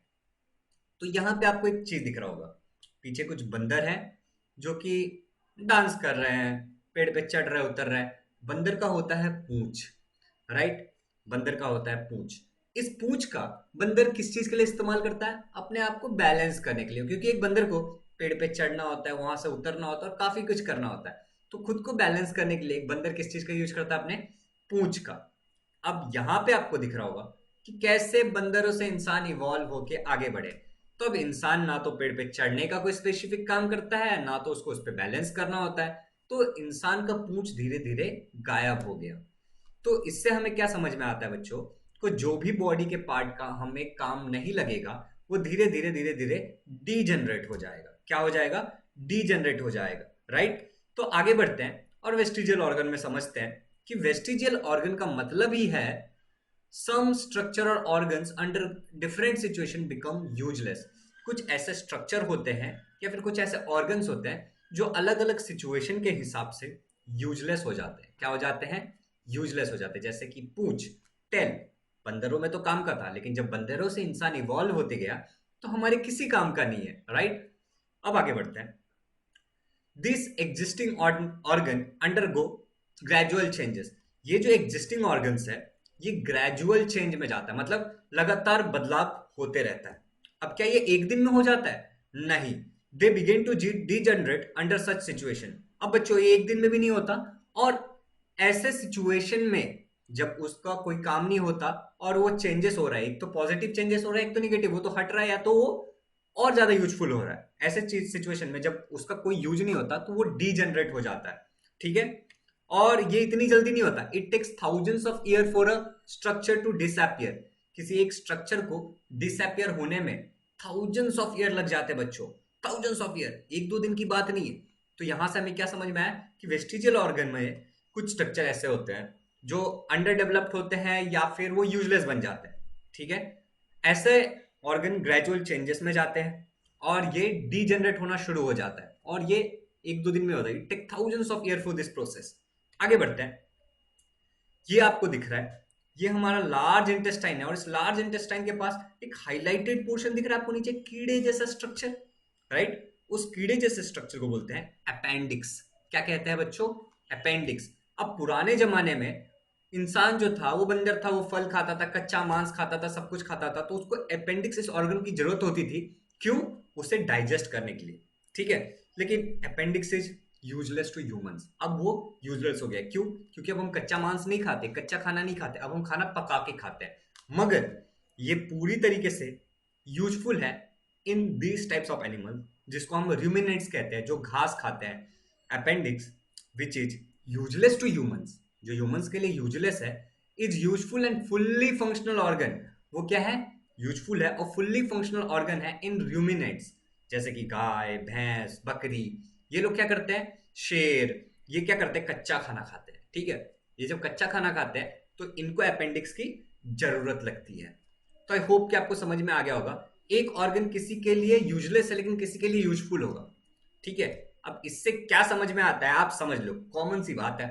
अब आगे बढ़ता है। यहां पे आपको दिख रहा है ईयर, ये कान का जो ईयर का पिन है। अब बताओ आप इसका किस चीज के लिए इस्तेमाल करते हो? आप बोलोगे सर साउंड कलेक्ट होता है इससे। ठीक है, उसके अलावा कुछ भी नहीं। लेकिन अगर आप इस डॉग को अगर ध्यान से देख पा रहे हो, ठीक है, तो ये डॉग का जो ईयर है, ये डॉग अपने ईयर का इस्तेमाल किस चीज के लिए करता है? जब भी कोई आवाज आएगा ना तो अपने कान खड़े कर लेता है, राइट? ये डॉग जब भी कोई आवाज आएगा अपने कान को फट से खड़े कर लेगा, और इसका इस्तेमाल वो सुनने के लिए करता है, मतलब उसके लिए यूजफुल है। क्या आप अपने कान खड़े करते हो? बाहर से कोई आवाज आ रहा है, आपके कान खड़े हैं? जी नहीं। आपने हेडफोन लगा रखा है, आपके कान खड़े हो रहे हैं? नहीं। तो देखो, मसल्स ऑफ ईयर पिना, जो आपके ईयर पिना का मसल है, which are useless to humans, जो ह्यूमंस के लिए यूजलेस है, आर यूजफुल टू एनिमल्स। ठीक है, वो एनिमल्स के लिए बहुत ही यूजफुल है फॉर मूवमेंट्स ऑफ ईयर पिना। अपने ईयर पिना का क्या करते हो? वो मूवमेंट्स करते हैं। तो आई होप कि आपको समझ में आ गया। तो ये सब एग्जाम्पल है। ये क्या है बच्चों? एग्जाम्पल्स है ऑफ वेस्टिजियल ऑर्गन। चलो आगे बढ़ते हैं। अभी आपको दिख रहा है ये टेल बोन। पहले जो इंसान था वो बंदर था, तो उसका एक पूंछ डेवलप होता था, मगर अब वो चीज डेवलप नहीं होता। तो ये टेल बोन, जिसको कॉकिक्स भी कहते हैं, ये भी एक वेस्टिजियल ऑर्गन है। ये बॉडी हेयर दिख रहा है आपको? क्या आपके बॉडी पे हेयर है? ये जो बॉडी हेयर है आपके किस काम का है? किसी भी काम का नहीं। पुराने जमाने में, पहले के टाइम, बहुत थाउजेंड ईयर्स एगो, इंसान के पास कपड़े नहीं थे पहनने के लिए, तो वो उसको क्या करता था? धूप, मिट्टी, धूल, इनसे प्रोटेक्शन देता था। जानवरों के लिए यूजफुल है, क्योंकि वो कपड़े नहीं पहनते, तो उनकी जो बॉडी हेयर है उनको प्रोटेक्शन देती है। मगर हम तो कपड़े पहनते हैं, तो हमें इस चीज के लिए कोई जरूरत नहीं है। तो ये भी वेस्टिजियल ऑर्गन है। आगे बढ़ते हैं बच्चों। ये विस्टम टीथ दिख रहा है आपको? पहले लोग कच्चा खाते थे, चबाना पड़ता था बहुत ज्यादा, तो उनके एक्स्ट्रा मोलार डेवलप होते थे, जिसको हम विस्डम टीथ कहते हैं। लेकिन अब हम लोग पका के खाना खाते हैं, तो हमें विस्डम टीथ की कोई जरूरत नहीं। अब भी ये कुछ लोगों में डेवलप हो जाता है, और ये बहुत ही पेनफुल हो सकता है, तो उसको निकालना पड़ता है। तो आई होप कि आपको ये भी एक वेस्टिजियल ऑर्गन हो गया आप समय के साथ। तो जो भी चीज यूजलेस हो जाएगा वो एक समय के बाद वेस्टिजियल ऑर्गन में चला जाएगा, जैसे जैसे हम इवॉल्व होंगे। तो बच्चों, यहां पे हमने कुछ एग्जांपल्स देखे, ठीक है, ऑफ वेस्टिजियल ऑर्गन। तो अब आपके मन में एक क्वेश्चन आ रहा होगा कि सर, वेस्टिजियल ऑर्गन का एग्जाम में अगर पूछा तो डेफिनेशन क्या लिखेंगे? ये सब तो हम लिख देंगे, लेकिन डेफिनेशन क्या लिखेंगे? तो देखते हैं डेफिनेशन क्या है। डीजनरेटेड और अंडर डेवलप्ड यूजलेस ऑर्गन। क्या? डीजनरेटेड और under developed useless organs of organisms are called as vestigial organs. मतलब जो ऑर्गन डीजनरेटेड होगा या फिर यूजलेस ऑर्गन होगा, अंडर डेवलप्ड होगा, उसी चीज को हम कहते हैं वेस्टिजियल ऑर्गन्स। तो आई होप कि आपको ये भी समझ में आ गया होगा। ठीक है गाइज, तो वेस्टिजियल ऑर्गन्स के बारे में आपको सब कुछ समझ में आ गया। उम्मीद करता हूं कि आपको सब कुछ समझ में आ गया होगा, और आप नोट्स जरूर बना रहे होंगे। तो चलिए हम अपने अगले एविडेंस की तरफ बढ़ते हैं, जो था पैलियोंथोलॉजिकल एविडेंस। ओके गाइज, तो गाइज हमारा जो अगला है टॉपिक है वो है पैलियोंथोलॉजिकल एविडेंस। तो मैं आपसे कुछ चीजें दिखाना चाहता हूँ और कुछ चीजें पूछना भी चाहता हूँ। मतलब मैं आपको कुछ चीजें दिखाना चाहता हूँ एंड कुछ चीजें आपसे पूछना चाहता हूँ। तो सबसे पहली बात आप देखिए, मैं कह रहा हूँ large number of organisms get buried due to disasters. Like बहुत सारे ऑर्गेनिज्म जमीन के अंदर दफन हो जाते हैं कुछ डिजास्टर, जैसे कि फ्लड, बाढ़ आना, लाइक अर्थक्वेक, भूकंप आना, एंड वॉल्केनिक इरप्शन। तो ये flood, earthquake, volcanic eruption, landslide, ऐसे जो डिजास्टर्स होते हैं, इसके कारण बहुत सारे ऑर्गेनिजम्स क्या हो जाते हैं? जमीन के अंदर दफन हो जाते हैं। अब जब वो जमीन के अंदर ब्यूरिड हो जाएंगे, दफन हो जाएंगे, तो उनका क्या रह जाएगा जमीन के अंदर? अब ध्यान से देखो, कुछ इस तरीके की चीजें रह जाएंगी, राइट? ये सब क्या है? उनके रिमेनेंट्स या फिर इंप्रेशंस है। तो remnants and impression of such organisms remain preserved underground. जमीन के अंदर वो क्या रह जाता है? प्रिजर्व रह जाता है, उनके रिमेनेंट्स या फिर इंप्रेशंस। इसी को बच्चों हम कहते हैं फोसाइल्स। इसको हम क्या कहते हैं बच्चों? फोसाइल्स कहते हैं। तो यहां तक क्लियर है? डिजास्टर्स के कारण ऑर्गेनिज्म ब्यूरिड हो जाते हैं जमीन के अंदर, लेकिन उनके रिमेनेंट्स और इंप्रेशंस क्या रह जाते हैं? प्रिजर्व रह जाते हैं, राइट बच्चों? तो अब आगे बढ़ते हैं और एक चीज देख। तो अगर ये जो पीछे जो कंकाल है डायनासोर का, अगर ये मुझसे एक सवाल पूछता है, व्हाट इज द एज, इसका एज क्या है, तो इसे निकालने का क्या कोई तरीका है? तो जी हाँ, इसे निकालने का एक तरीका है, और इस तरीके को कहते हैं कार्बन डेटिंग। इस मेथड को क्या कहते हैं बच्चों? Carbon dating. तो कार्बन डेटिंग इस मेथड से हम आसानी से पता कर सकते हैं कि जो पीछे जो हमारे एक प्यारा सा कंकाल दिख रहा है, उसका किस तरीके से एज निकाला जाए, ये स्केल्टन का एज कैसे निकाला जाए, किसी भी डेड एनिमल का एज कैसे निकाला जाए, by using the method called as carbon dating. तो कार्बन डेटिंग को पहले समझते हैं। तो हम हैं एक बहुत ही खूबसूरत से जंगल में। अब ये जंगल का एटमॉस्फेयर है। इस एटमॉस्फेयर में बच्चों कार्बन डाइऑक्साइड होगा। पेड़ कैसे खाना बनाता है? कार्बन डाइऑक्साइड और धूप का यूज करके, राइट। तो इसमें क्या होगा? कार्बन होगा, कार्बन 12, राइट। कार्बन का एटॉमिक नंबर क्या है यहाँ पे? 12। इसी एटमॉस्फेयर पे बच्चों एक और कार्बन होगा जो कि है कार्बन 14, और ये क्या है बच्चों? रेडियो एक्टिव कार्बन है। ये कैसा कार्बन है? एक रेडियो एक्टिव। आइसोटोप्स मतलब आपको पता है ना, different atomic mass number but same atomic number. तो एक कार्बन 12 है और एक रेडियो एक्टिव है कार्बन 14। अब एटमॉस्फेयर में तो बच्चों ऑक्सीजन भी होगा, राइट। एटमॉस्फेयर में O2 भी होगा, ऑक्सीजन। अब ये जो ऑक्सीजन है ये रिएक्ट करके बनाएंगे CO2। ये क्या बनाएंगे बच्चों? CO2। अब ये कार्बन डाइऑक्साइड का इस्तेमाल करेगा ये पेड़ अपना खाना बनाने के लिए। किस चीज को बनाने के लिए? खाना बनाने के लिए। और ये पेड़ इस कार्बन डाइऑक्साइड का यूज करेगा। अब एक कोई जानवर होंगे, जानवर पेड़ खाते हैं, राइट। तो ये आ गई हमारी जानवर। ये है एक गाय। ये गाय जंगल में आती है। जो भी जंगल के झाड़ है, पेड़ पौधे, उन लोगों ने CO2 यूज किया है खाना बनाने के लिए। अब उनके पास कार्बन 12 भी है और कार्बन 14 भी है, और ये गाय उसको खाएगी। क्या करेगी? खाएगी। तो इस गाय जब ये घास को खाएगी तो घास में तो कार्बन 12 भी और कार्बन 14 भी है, तो ये गाय के अंदर कार्बन 12 भी जाएगा और इसके अंदर क्या जाएगा बच्चों? कार्बन 14 भी जाने वाला है, राइट। तो इस गाय के अंदर क्या है? कार्बन 12 के भी कंपाउंड्स है और कार्बन 14 के भी कंपाउंड्स, राइट। अब बच्चों तो जब तक ये गाय जीवित है, मतलब till that cow is alive, जब तक ये काउ क्या है? अलाइव है, ये एनिमल अलाइव है, इसके अंदर जो रेशो रहेगा ना वो कांस्टेंट रहेगा। क्या रहेगा? रेशो कांस्टेंट रहेगा। और किस चीज की रेशो की बात हो रही है बच्चों? कार्बन 12 और कार्बन 14 की। क्यों? क्योंकि ये गाय घास खा रही है और इसके अंदर कार्बन 12 भी जा रहा है, 14 भी जा रहा है, तो दोनों का रेशो क्या रहेगा? कांस्टेंट रहेगा। बट एज सुन एज ये काउ की डेथ हो गई, जैसे ये काउ का डेथ हो गया, ये मर गया, ये डेड बॉडी बन गया, तो अब ये खाना तो नहीं खा रहा है, राइट। तो कार्बन 12 और 14 नहीं जा रहा है, मगर कार्बन 14 जो है वो रेडियो एक्टिव है, राइट। तो वो धीरे धीरे डिसअपियर होने लगेगा। In dead animals the ratio of carbon 12 and 14 changes continuously. Dead animal में क्या होता है? कार्बन 12 और 14 का जो रेशियो है वो बहुत जल्दी जल्दी चेंज होता है। क्यों? क्योंकि उसने खाना बंद कर दिया ना, वो तो डेड है अब। तो इससे क्या होता है? The time pass since the death of the plants और एनिमल्स कैन बी कैलकुलेटेड। अब कितना टाइम हो गया इस डेड बॉडी को, इस एनिमल को मर के, इसे कैलकुलेट किया जा सकता है by calculating measuring the radioactivity of carbon 14। उसके बॉडी के अंदर के कार्बन 14 के रेडियो एक्टिविटी को मेजर करके, and ratio of carbon 14 to 12, carbon 14 और 12 के रेशियो को निकाल करके उसके बॉडी के अंदर हम उसके डेड बॉडी का एज पता कर सकते हैं कि कितने पहले वो मरा था। ठीक है बच्चों, इसी चीज को बोलते हैं कार्बन डेटिंग मेथड। इसे क्या कहते हैं? Carbon dating method. तो आपको समझ में आ गया होगा कि कार्बन डेटिंग का मतलब क्या है, राइट। तो चलिए अब आगे बढ़ते हैं। अब यहां पे आपको कुछ चीजें दिख रही है, राइट। यहां पे अगर आप लोएस्ट लेवल में देखोगे तो आपको काफी सारे इनवर्टेब्रेट्स दिखेंगे, सिंपल ऑर्गेनिज्म दिखेंगे। जैसे जैसे आप ऊपर के लेयर में जाओगे ABCDEFGH, तो आपको कॉम्प्लेक्स ऑर्गेनिज्म दिखना स्टार्ट होंगे, वर्टिब्रेट्स दिखना स्टार्ट होंगे। तो इससे हम क्या कह सकते हैं कि it seems that vertebrates have been originated from invertebrates. तो बच्चों जो पहले मरेंगे वो जमीन के अंदर दफन होंगे और जो बाद में मरेंगे वो जमीन के ऊपर दफन होंगे। Is it right? तो जो लोग पहले मरे वो अंदर दफन है और जो बाद में मरे वो बाहर दफन है। मतलब क्या कि पहले सिंपल ऑर्गेनिजम्स थे और बाद में कॉम्प्लेक्स ऑर्गेनिज्म बने होंगे। इससे तो यही चीज साबित होता है ना कि पहले सिंपल ऑर्गेनिजम्स थे और बाद में कॉम्प्लेक्स ऑर्गेनिज्म बने होंगे। बट फिर भी अंदर बाहर का लोचा हटाओ, हमें कैसे पता चलेगा कि अंदर वाला लेट मरा है? उसकी डेड बॉडी का जो फोसाइल है, इंप्रेशन है, रेमिनेंट्स है, वो पुराना है एज कंपेयर टू ऊपर वाला। Carbon dating method. तो आपको समझ में आ गया होगा पैलेंथोलॉजिकल एविडेंस। आई होप कि आपको सभी कुछ क्लियर है, राइट। अगर फिर भी आपको कोई डाउट है तो आप जरूर कमेंट करिएगा। अब चलिए आगे बढ़ते हैं और अगले एविडेंस की तरफ चलते हैं जिसका नाम है कनेक्टिंग लिंक्स। क्या है बच्चों? Connecting links. तो गाइस कनेक्टिंग लिंक्स ये भी एक एविडेंस है।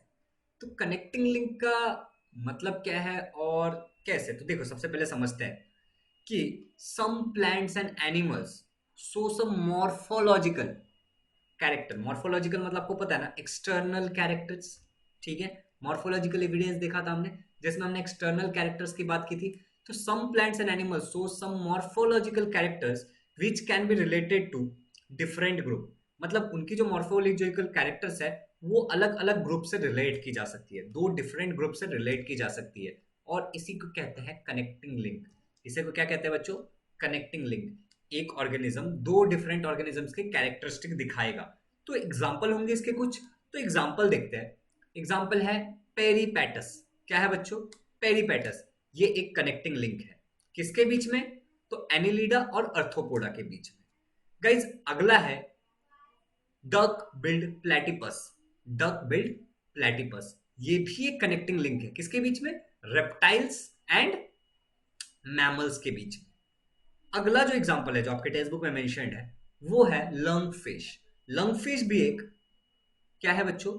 ये भी एक कनेक्टिंग लिंक है, किनके बीच में? फिशेस और एम्फीबियंस के बीच में। तो एकदम अच्छे से समझेंगे इन सबको कि ये कनेक्टिंग लिंक क्यों है और ये कौन से एक्सटर्नल कैरेक्टरिस्टिक या फिर मॉर्फोलॉजिकल कैरेक्टरिस्टिक दिखाता है। तो चलिए आगे बढ़ते हैं। गाइज ये है अर्थवर्म। क्या है ये? अर्थवर्म। अर्थवर्म किंगडम एनिलीडा से बिलोंग करता है, ये एक एनिलीडा है। ओके, ये है एक कॉकरोच, ठीक है, ये एक अर्थोपोडा है। इन दोनों के बीच का जो कनेक्टिंग लिंक है, मतलब ऐसा कहा जाता है कि एनिलीडा से अर्थोपोडा बना होगा, तो इनके बीच में कनेक्टिंग लिंक होना चाहिए जो कि है एक पेरीपैटस। क्या है? पेरीपैटस। तो अब अर्थवर्म और पेरीपैटस और कॉकरोच और पेरीपैटस, इन दोनों के बीच में कुछ तो कॉमन होना चाहिए। तो देखते हैं क्या है। अर्थवर्म, पेरीपैटस। सबसे पहले देखते हैं अर्थवर्म और पेरीपैटस में क्या कॉमन है। तो सबसे पहले जो आपको दिख रहा होगा, अगर आप ध्यान से देखोगे, तो वो है सेगमेंटेड बॉडी। राइट, इनके बॉडी पे क्या है? सेगमेंट्स प्रेजेंट है। आप ध्यान से देखो ना, दोनों की बॉडी को अगर आप बहुत ध्यान से देखोगे तो आपको सेगमेंट्स प्रेजेंट दिखेंगे। गाइज आगे बढ़ते हैं और देखते हैं अगला जो है वो है थीन क्यूटिकल। थीन क्यूटिकल का मतलब होता है पतली चमड़ी। अर्थवर्म की चमड़ी बहुत ही पतली होती है, इनकी जो स्किन होती है बहुत ही पतली होती है। पेरीपेटस का भी बहुत ही थीन स्किन होता है। अगला जो है बच्चों वो है parapodia like organs. Parapodia like organs मतलब आप देख रहे हो पेरीपेटस के नीचे छोटे छोटे से पांव हैं, सिमिलरली ऐसे छोटे छोटे पांव अर्थवर्म के नीचे भी पाए जाते हैं। तो पेरीपोडिया लाइक ऑर्गन्स ये भी प्रेजेंट है। तो ये भी एक कॉमन कैरेक्टरिस्टिक है जो दोनों एक दूसरे के साथ शेयर कर। कॉकरोच एंड पेरीपेटस के बीच में भी कुछ कॉमन होना चाहिए, तो वो क्या है देखते हैं अच्छे से। Tracheal respiration. अब ट्रैकियल रेस्पिरेशन क्या होता है आपको पता है? हमारे बॉडी में एक ट्रैकिया होता है जो रेस्पिरेटरी सिस्टम में काम आता है, राइट। तो ये कॉकरोच के अंदर भी ट्रैकियल रेस्पिरेशन होता है, मतलब इनकी पूरी बॉडी का इस्तेमाल होता है रेस्पिरेशन के लिए। ये जो बैग लाइक स्ट्रक्चर दिख रहा है इनके बॉडी पे, ठीक है, ये पूरे के पूरे बॉडी का इस्तेमाल करता है रेस्पिरेशन के लिए, मतलब पूरा का पूरा ऑक्सीजन लेता है और फिर कार्बन डाइऑक्साइड छोड़ देता है, कुछ भी अलग से पार्ट नहीं होता। ट्रैकियल रेस्पिरेशन सिमिलरली ये पेरीपैटस में भी होता है। अगला है ओपन सर्कुलेटरी सिस्टम। अब ओपन सर्कुलेटरी सिस्टम का मतलब होता है कि देखो हमारा जो सर्कुलेटरी सिस्टम है वो है क्लोज सर्कुलेटरी सिस्टम। क्यों? क्योंकि हमारे अंदर वेन्स होते हैं, आर्टरीज होते हैं, कैपिलरीज होते हैं। बट कॉकरोच के अंदर ऐसा कुछ नहीं होता, वो पूरा ओपन होता है। नो वेन्स एंड आर्टरीज और कैपिलरीज आर प्रेजेंट। तो ऐसे सर्कुलेटरी सिस्टम को हम बोलते हैं ओपन सर्कुलेटरी सिस्टम, मतलब पूरा बॉडी में ब्लड प्रेजेंट होगा। तो आपको समझ में आ गया, यही चीज पेरीपैटस के अंदर भी होता है। तो इससे हम कह सकते हैं कि एनिलिडा से बना होगा पेरीपैटस और उसके बाद वो डेवलप हुआ होगा इन अ कॉकरोच, मतलब कि peripatus is a connecting link between annelida and arthropoda. तो आई होप कि आपको ये समझ में आ गया होगा। चलिए दूसरे एग्जांपल की तरफ चलते हैं। ये है एक स्नेक। स्नेक बिलोंग करता है रेप्टाइल से। ये है एक मैमल, काउ। काउ बिलोंग करता है मैमल से। तो ऐसा कहा जाता है कि रेप्टाइल से मैमल्स बना होगा। क्या कहा जाता है? कि रेप्टाइल से मैमल्स बने होंगे। तो इनके बीच में कुछ तो कॉमन सा होना चाहिए। तो वो कॉमन है इन दोनों के बीच में पेरी डक बिल्ड प्लेटिपस। वो क्या है कॉमन? Duck billed platypus. अब डक बिल्ड प्लेटिपस अगर कॉमन है तो कौन से कैरेक्टरिस्टिक दिखाता है? तो आपको पता है रेप्टाइल्स एग्स ले करते हैं। हमने देखा था सांप के इमेज के बाजू में क्या था? अंडा था, अंडा। मतलब कि रेप्टाइल्स क्या करते हैं? एग ले करते हैं। तो ये जो डक बिल्ड प्लेटिपस है ना, ये एग ले करता है। It Lay's eggs like reptiles, ये अंडे देता है रेप्टाइल्स की तरह। और साथ ही साथ बच्चों ये इसके पास मेमोरी ग्लैंड भी होता है। क्या होता है? मेमोरी ग्लैंड होता है, जो कि एक मैमल्स की कैरेक्टरिस्टिक है। तो इसके पास मेमोरी ग्लैंड भी होता है जो कि एक मैमल्स की कैरेक्टरिस्टिक है। तो ये दोनों के बीच में क्या हो गया? कनेक्टिंग लिंक हो गया। अब यहां पे आपको दिख रहा है लंग फिश। ये क्या है? Lung fish. लंग फिश यार, मछली तो पानी में सांस लेती है, मछली के पास लंग होता है? नहीं होता है। बट इस मछली के पास लंग्स है, इसीलिए इसको कहते हैं लंग फिश। तो lung fish performs respiration with lungs irrespective of being a fish. Lung fish हालांकि एक फिश है, लेकिन ये रेस्पिरेशन करती है विथ लंग्स। ये सांस लेने के लिए बाहर आता है, अपने लंग्स से सांस लेता है। ठीक है गाइस, इससे हम क्या कह सकते हैं? इससे हम कह सकते हैं कि फिश और एम्फीबियंस, एम्फीबियंस मतलब आपको पता है ना, जो पानी में भी रह सकते हैं, जमीन पे भी रह सकते हैं, राइट? तो फिश और एम्फीबियन के बीच में ये एक कनेक्टिंग लिंक है, राइट? और वो है लंग फिश। ये जो एक कनेक्टिंग लिंक है फिश और एम्फीबियंस के बीच में, वो है लंग फिश। तो lung fish is a connecting link between fishes and amphibians. तो आई होप कि आपको ये भी समझ में आ गया होगा एंड आपको कनेक्टिंग लिंक बहुत ही अच्छी तरीके से समझ में आया होगा। रिसेंटली मुझसे किसी एक बच्चे ने मैसेज किया था मुझे टेलीग्राम पे कि सर कनेक्टिंग लिंक समझाओ। मैंने उसे कहा था कि I will upload soon a video and ये है कनेक्टिंग लिंक। उसको मैंने एक रेफरेंस के लिए वीडियो भी दिया था, बट शायद उसने देखा नहीं देखा, I don't know. Guys, embryological evidence. Embryological evidence किस तरीके से सबूत है ऑफ इवोल्यूशन। तो ये लास्ट एविडेंस है, तो इसको बहुत अच्छे से देखते हैं। तो इसमें हमें पता चलता है कि ये फिगर देखोगे तो आपको समझेगा इसमें अलग अलग लोगों का, अलग अलग स्पीसीज का हमने एम्ब्रियो लिया है। जैसे कि एक फिश, एक स्लैमेंडर, टर्टाई, चीक, रैबिट एंड मैन। इन सब के हमने डेवलपमेंट ऑफ एम्ब्रियो को स्टेजेस में दिखाया। तो अगर आप लेटर स्टेजेस पे देखोगे बाद में, तो आपको दिखेगा सभी कुछ काफी हद तक अलग है, राइट? एक फिश, स्लैमेंडर, रैबिट, मैन, चिक सभी अलग है एक दूसरे से, राइट? बट आप अर्लियर स्टेजेस पे देखोगे तो अर्लियर स्टेजेस पे सभी कुछ एक जैसे ही दिखते हैं, ऑलमोस्ट आइडेंटिकल है। तो इससे हम बोल सकते हैं कि ओरिजिन इनका सेम होगा, राइट? सभी स्टार्टिंग में एक जैसे दिखते हैं, मतलब इनका स्टार्टिंग सेम है, मतलब ओरिजिन सेम होगा। और इससे हमें क्या समझ में आता है?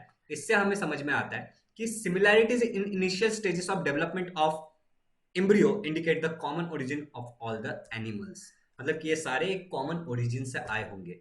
तो आई होप कि आपको ये समझ में आ गया होगा एम्ब्रियोलॉजिकल एविडेंस। ओके गाइज, एक बार की बात है, डार्विन एक वॉयज पे गए थे और डार्विन की उम्र उस समय 22 ईयर थी। कितनी थी डार्विन की ईयर उस समय? 22 ईयर के डार्विन 1831 में एक बार एक वॉयज पे गए थे। वॉयज मतलब एक समुद्र के यात्रा पे गए थे और उस यात्रा पे उन्होंने काफी साल गुजारा एंड फाइनली वो पहुंचे एक आइलैंड के पास, जहां पे उन्होंने काफी सारे स्पीसीज को पढ़ा, काफी सारे प्लांट्स एंड स्पीसीज को उन्होंने स्टडी किया। वहां पे बहुत सारे प्लांट्स एंड स्पीसीज को उन्होंने स्टडी किया और उन्होंने फिर एक theory the, the theory of natural selection. उन्होंने क्या दिया?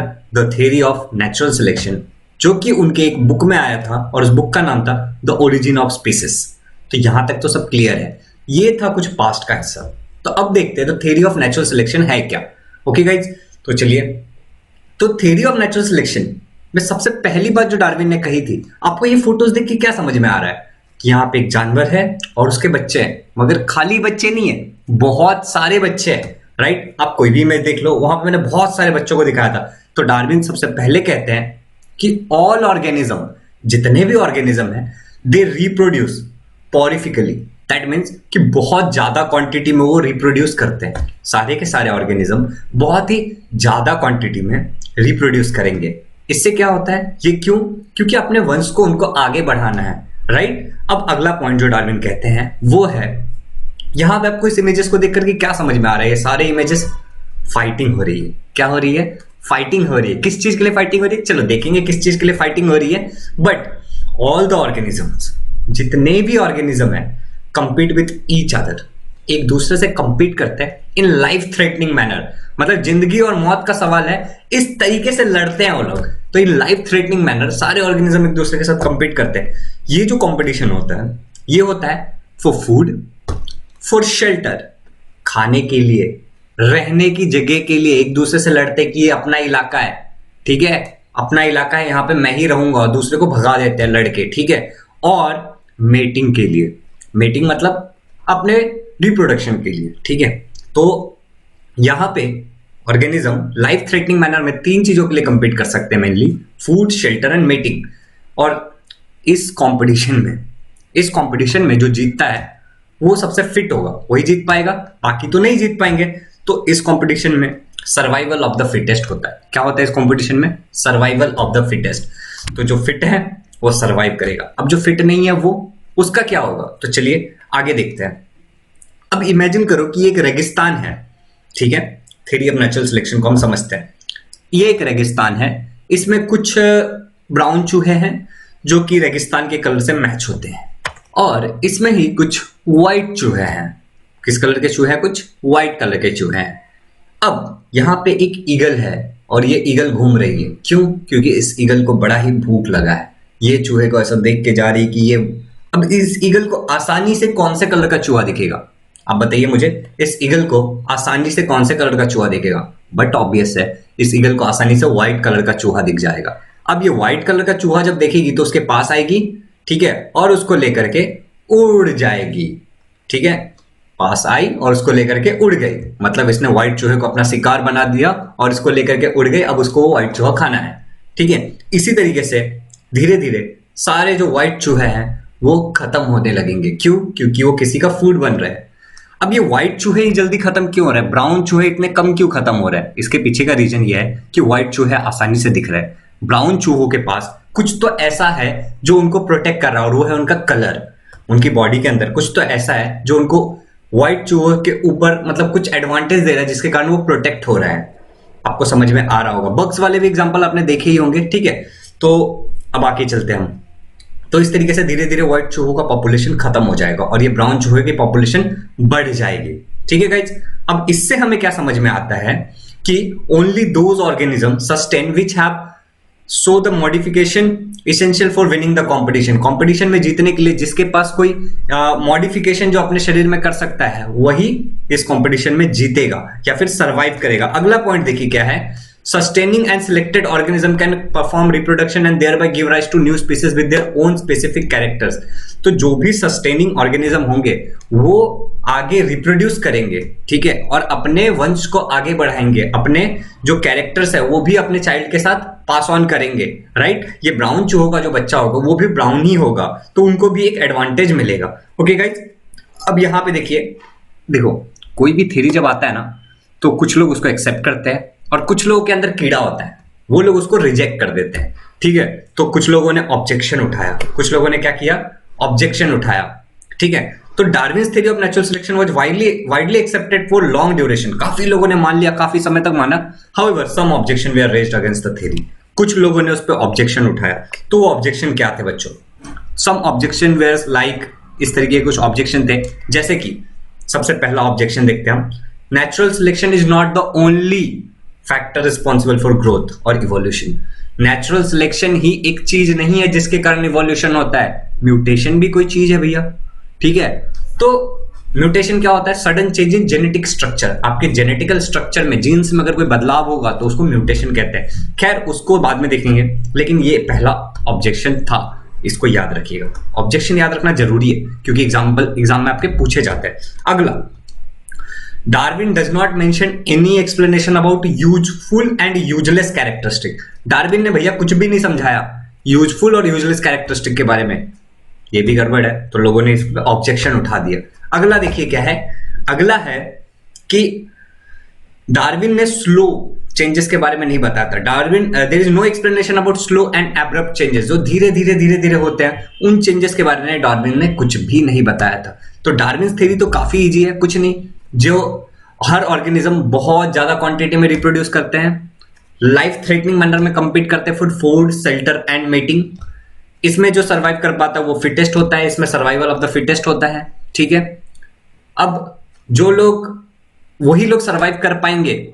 सर्वाइव कौन से लोग कर पाएंगे? जो लोग अपने बॉडी में कुछ यूजफुल मॉडिफिकेशन ला सकते हैं। जो सर्वाइव करेंगे वो रिप्रोड्यूस करेंगे और अपने उस मॉडिफिकेशन को अपने चिल्ड्रन में भी पास ऑन करेंगे। अब इसके ऑब्जेक्शंस कहते हैं, पहला, डार्विन ने बताया था कि नेचुरल सिलेक्शन एक प्रोसेस है जो इवोल्यूशन के लिए रिस्पॉन्सिबल है, but natural selection is not the only process, mutation भी कोई चीज है। दूसरा, डार्विन ने यूजफुल और यूजलेस कैरेक्टरिस्टिक के बारे में कुछ भी नहीं बताया। और तीसरा जो था वो है कि डार्विन ने स्लो चेंजेस और एब्रप्ट चेंजेस के बारे में कोई भी जिक्र नहीं की थी।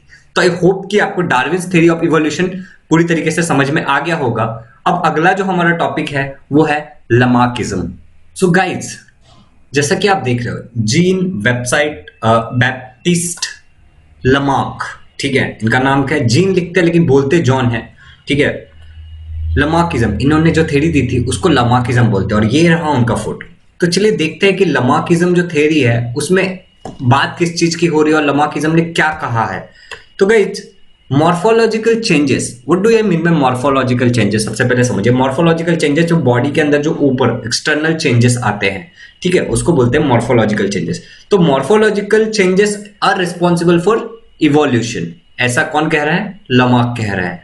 और ये जो इवोल्यूशन हो रहा है ड्यू टू मॉर्फोलॉजिकल चेंजेस, ये मॉर्फोलॉजिकल चेंजेस क्यों आ रहे हैं? ड्यू टू एक्टिविटीज और लेजीनेस ऑफ एन ऑर्गेनिज्म।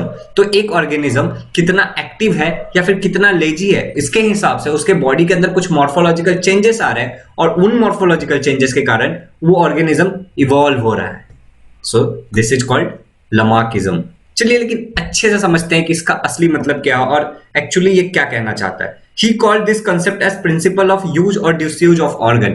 मतलब इसी कंसेप्ट को उन्होंने क्या कहा? प्रिंसिपल ऑफ यूज और डिसयूज ऑफ ऑर्गन। मतलब किसी ऑर्गन को अगर आप यूज करोगे तो वो चेंज होते जाएगा, और नहीं करोगे तो वो खत्म होते जाएगा। आगे बढ़ते हैं। अभी neck of a giraffe has become too long due to borrowing on lips of tall plant extending their neck for several generation. ऐसा एक एग्जांपल आपके टेक्स्ट बुक में लिखा है लमार्किज्म का, कि जिराफ का जो गर्दन है वो इसलिए लंबा हो गया क्योंकि जिराफ जो था वो पहले नीचे का घास खाता था, ठीक है, पेड़ के पत्ते नीचे का खाता था। बट जब धीरे धीरे यहाँ के पत्ते खत्म होने लगे, उसको इच्छा हुई कि अब मैं ऊपर का पत्ता खाऊंगा, तो उसने क्या किया? गर्दन को ऐसे एक्सटेंड करना स्टार्ट किया। थोड़ा सा लंबा हुआ, फिर एक्सटेंड किया और लंबा हुआ। देख रहे हो आप? तो इस तरीके से जिराफ ने जब कोशिश की ऊपर बढ़ने की, उसको यूज करने की कोशिश की, तो उसके अंदर चेंजेस आए। तो ये वाला क्लियर है। अभी आगे बढ़ते हैं, ठीक है। ये हमारे टॉनी भाई साहब, आयरन मैन, ठीक है। तो shoulders of iron smith has become strong due to frequent hammering movements. तो जो शोल्डर है एक आयरन स्मिथ का, वो स्ट्रॉन्ग हो जाता है क्योंकि वो बार बार लोखंड से, मतलब हथौड़े से लोखंड को मारता है, तो वो अपने शोल्डर का यूज करता है, तो वो क्या हो रहा है? स्ट्रॉन्ग होते जा रहा है। अब आगे बढ़ते हैं। ये है इमू और वो है ऑस्ट्रिच। तो ये जो बर्ड्स है ये उड़ नहीं पाते। क्यों? Birds, wings of the birds like emu और ostrich has become weak due to no use. तो ये दौड़ तो बहुत स्पीड पाते हैं लेकिन ये उड़ नहीं पाते क्योंकि इन्होंने अपने पंख का इस्तेमाल नहीं किया, इसलिए इनके पंख धीरे धीरे क्या हो गए? वीक हो गए, ठीक है। ऐसा लमार्क कहते थे। अब आगे बढ़ते हैं। आपको दिख रहा होगा यहाँ पे डक, स्वान, ठीक है। तो इनके पांव दिख पा रहे हो आप? इनके जो पांव होते हैं, इन पांव का यूज करके वो पानी में तैर पाते हैं। तो लमार्क कैसे कहते हैं कि legs of the birds like swan and duck has become useful for swimming due to living in water। तो पानी के अंदर रहते रहते इनकी legs ने अडेप्ट कर लिया पानी में रहने का। इसी तरीके से एक सांप का भी एग्जांपल है जो मैंने नहीं बताया, कि सांप के बोरोइंग एक्टिविटीज के कारण, जैसे कि सांप जो है वो बिल के अंदर रहता है तो उसको पाँव की जरूरत नहीं, तो उसके लेग्स उसने लूज कर दिए होंगे। तो आई होप कि आपको लमार्किज्म के एग्जांपल समझ में आए होंगे कि जो भी चीजों को हम यूज करते जाएंगे वो इवॉल्व होगा, और जिन चीजों को हम यूज नहीं करेंगे वो धीरे धीरे डीजनरेट होगा। तो गाइज अब आगे बढ़ते हैं। अभी ये देखो, यहाँ पे आपको क्या दिख रहा है? जानवर और उनके प्यारे से बच्चे। तो मैं क्या कह रहा हूँ कि जब भी एक ऑर्गेनिज्म, ऐसा मैं नहीं कह रहा हूँ, एक्चुअली लमार्क कह रहे हैं कि जब भी एक ऑर्गेनिज्म अपने आप के अंदर कुछ चेंजेस लाता है तो उसको बोलते हैं एक्वायर्ड कैरेक्टर, ठीक है, कि उसने वो कैरेक्टर को एक्वायर किया है। अब ये कैरेक्टर को वो ट्रांसफॉर्म करेगा अपने एक जनरेशन से अगले जनरेशन में, ठीक है, ऐसा लमार्क कहते थे। तो अब ये कितना सही है नहीं है, इनकी थ्योरी का क्या हुआ हम देखते हैं, ठीक है। This is called as theory of inheritance of acquired characters और लमार्किज्म। तो इसी थ्योरी को हम लोग लमार्किज्म कहते हैं कि अगर कुछ ऑर्गेनिज्म के अंदर मॉर्फोलॉजिकल चेंजेस आता है, उस चेंजेस क्यों आते हैं? क्योंकि वो अपने बॉडी की कितनी एक्टिविटी कर रहा है, उस पार्ट से यूज कर रहा है या फिर नहीं कर रहा है, इस हिसाब से मॉर्फोलॉजिकल चेंजेस आते हैं, और ये जो चेंजेस है ये अपने आगे वाले वंश में वो ट्रांसफर करेगा, ठीक है। तो अब आगे बढ़ते हैं। Development of an organ due to specific activities और their degeneration due to no use was widely accepted. तो एक मान लो कि मेरा हाथ का मैंने बहुत इस्तेमाल किया तो वो यूजफुल हो गया, ठीक है, तो ये चलेगा, ये लोगों ने मान लिया कि अगर किसी चीज का यूज करोगे तो वो इवॉल्व होगा, वो और स्ट्रांग बनेगा, लेकिन नहीं यूज करोगे तो धीरे धीरे डीजनरेट होगा, ये लोगों ने माना। But transfer of those character from generation to generation was rejected. लेकिन ये कैरेक्टर को आप एक जनरेशन से दूसरे जनरेशन में ट्रांसफर करोगे, इस चीज को क्या कर दिया गया था, रिजेक्ट कर दिया गया था। ठीक है बच्चों, मतलब समझो कि मैंने बहुत मेहनत करके बॉडी बनाया, ठीक है, अब क्या मेरा जो बच्चा पैदा होगा वो बॉडी लेके पैदा होगा? जी नहीं, बिल्कुल नहीं। तो इसी चीज को रिजेक्ट कर दिया गया था, ट्रांसफर ऑफ कैरेक्टर्स नहीं होता है। और because it has been verified many times that modification brought in us was not transferred to next generation, क्योंकि ये काफी बार वेरीफाई किया जा चुका था कि ऐसा नहीं होता है, तो इसलिए क्या हुआ, लमार्क की थ्योरी को डिसअप्रूव कर दिया गया। तो यहां तक क्लियर है। अगला जो टॉपिक है हमारा वो है स्पेशिएशन। तो देखते हैं, अब यहाँ पे आपको बहुत सारे ऑर्गेनिजम्स दिख रहे होंगे, ठीक है, कि बहुत सारे ऑर्गेनिजम्स है, हर ऑर्गेनिजम्स का अपना अपना फंक्शन है, हर ऑर्गेनिज्म कैसे इवॉल्व, हमने देखा है कि इवॉल्व कैसे होते हैं, ठीक है, ऑर्गेनिज्म धीरे धीरे कैसे बना, क्या हुआ था, ये सब हमें पता है। फिर भी आगे बढ़ते हैं और कुछ अलग देखते हैं। तो ये काफी सारे जंगल में जानवर है, पेड़ पौधे हैं, और इसी चीज को स्पेशिएशन का मतलब ये जो स्पीसीज बने हैं ना, उस प्रोसेस को स्पीसिएशन कहते हैं। तो देखो मैंने डेफिनेशन लिखा है, formation of new species of plants and animals is called as speciation. जब भी एक प्लांट्स और एनिमल का एक नया स्पीसीज बनता है फ्रॉम एग्जिस्टिंग, तो उसको क्या कहते हैं, स्पेशिएशन कहते हैं उसको। बच्चों बहुत गर्मी है, उसको कहते हैं स्पेशिएशन। तो आगे बढ़ते हैं, देखो अब स्पीसीज मतलब क्या होगा, species is the group of organism that can produce fertile individual through a natural selection. मतलब क्या, स्पीसीज एक ग्रुप ऑफ ऑर्गेनिज्म है जो रिप्रोड्यूस कर सकता है, लेकिन वो रिप्रोड्यूस कैसा करेगा, फर्टाइल ऑर्गेनिज्म रिप्रोड्यूस करेगा, ठीक है, उसको हम लोग बोलते हैं स्पेशिएशन।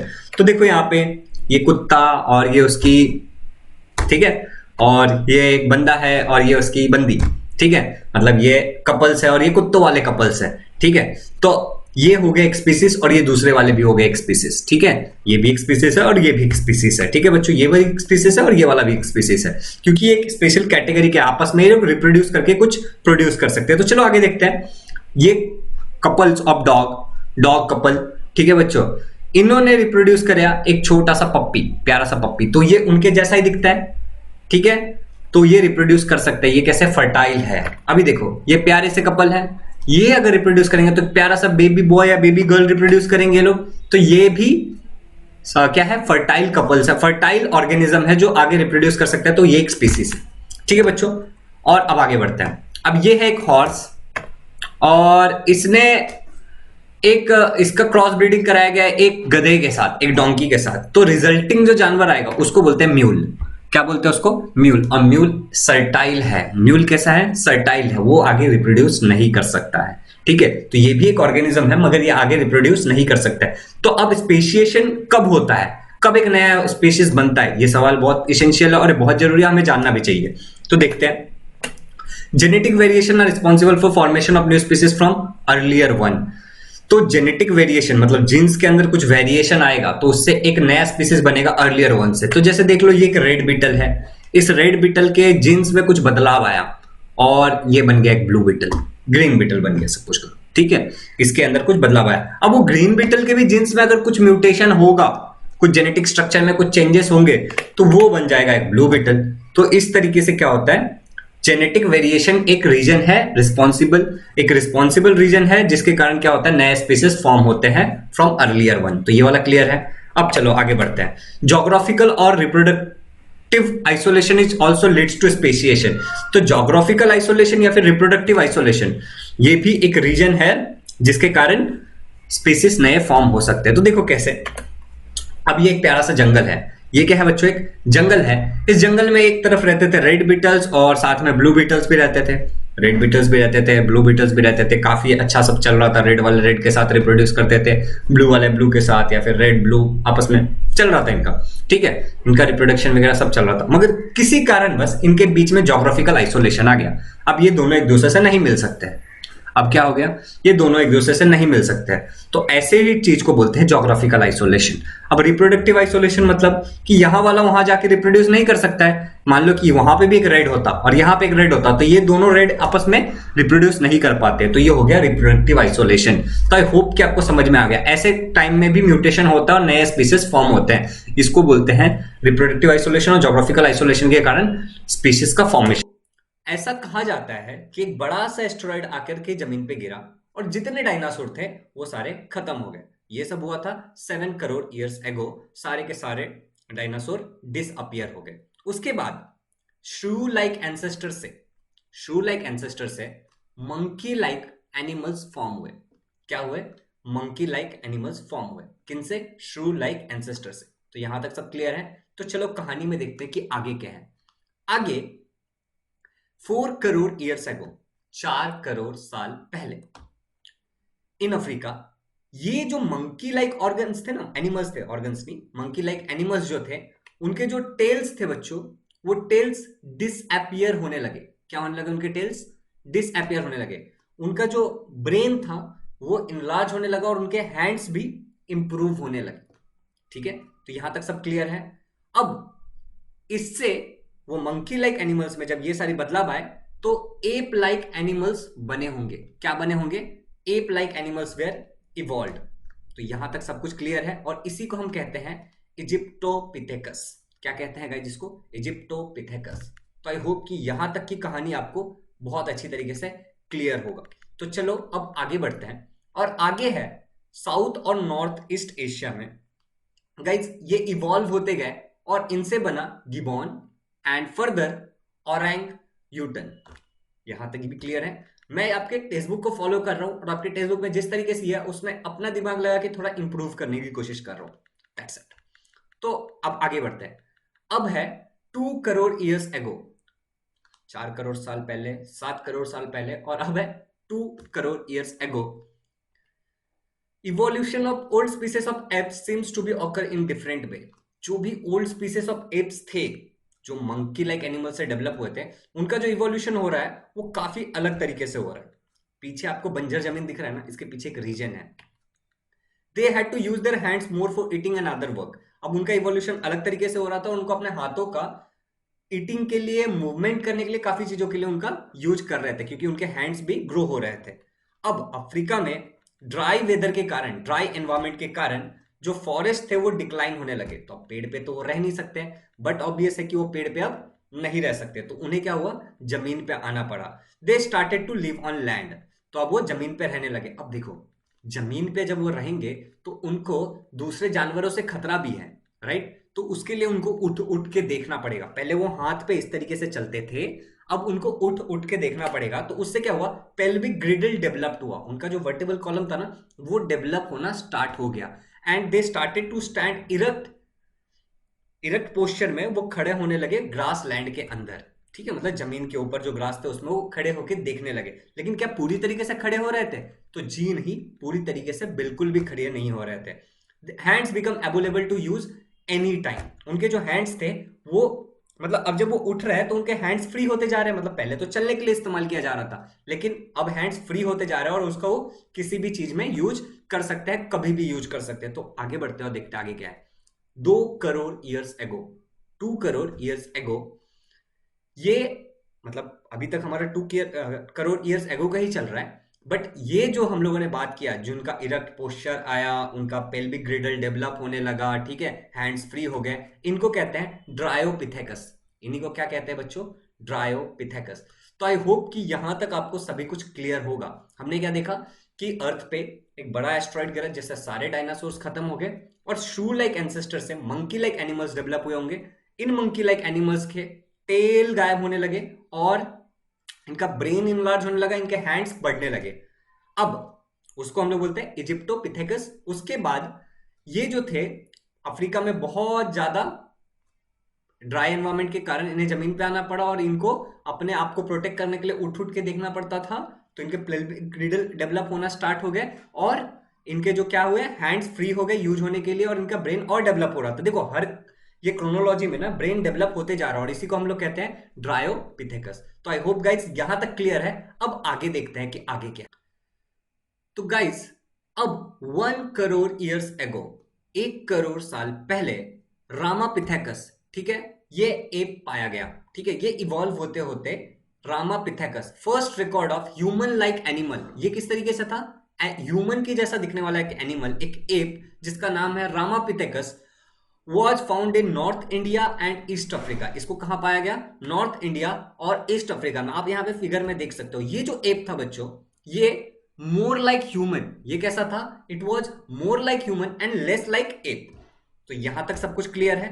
अब चलो आगे बढ़ते हैं।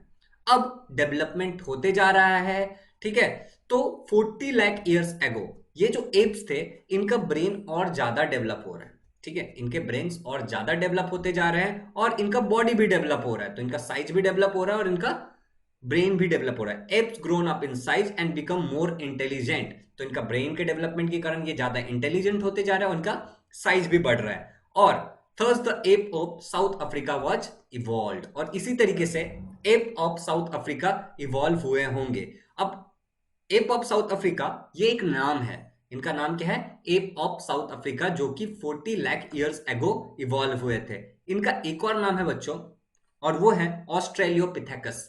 अब ऑस्ट्रेलियोपिथेकस सुन के आपको लग रहा होगा कि इसका ऑस्ट्रेलिया से कुछ संबंध है। जी नहीं, इस नाम का ऑस्ट्रेलिया से कोई नहीं संबंध नहीं है, बस इसका नाम है ऑस्ट्रेलियोपिथेकस। तो आई होप कि यहां तक का कहानी आपको एकदम क्लियर है। अब हम लोग आगे की कहानी देखते हैं कि आगे की कहानी क्या है। तो गाइस अब है 20 lakh years ago. 20 lakh years ago आया स्किल्ड ह्यूमंस डेवलप्ड। कौन डेवलप होने लगे थे, स्किल्ड ह्यूमंस। अब ये किस चीज में स्किल्ड थे, ये टूल्स बना लेते थे अपना शिकार करने के लिए, ये टूल्स बना पाते थे। और इनका नाम था होमो हैबिलिस। इनका नाम क्या था, होमो हैबिलिस। और गाइज ये हमारे होमोजीनस का, हम कौन से हैं, होमो सैपियंस, और ये हमारे होमोजीनस का पहला इंसान था, पहला मेंबर था, पहला बंदा था, ठीक है, जिनका नाम क्या है, होमो हैबिलिस। तो चलिए स्टोरी में आगे जाते हैं और देखते हैं कि आगे क्या है।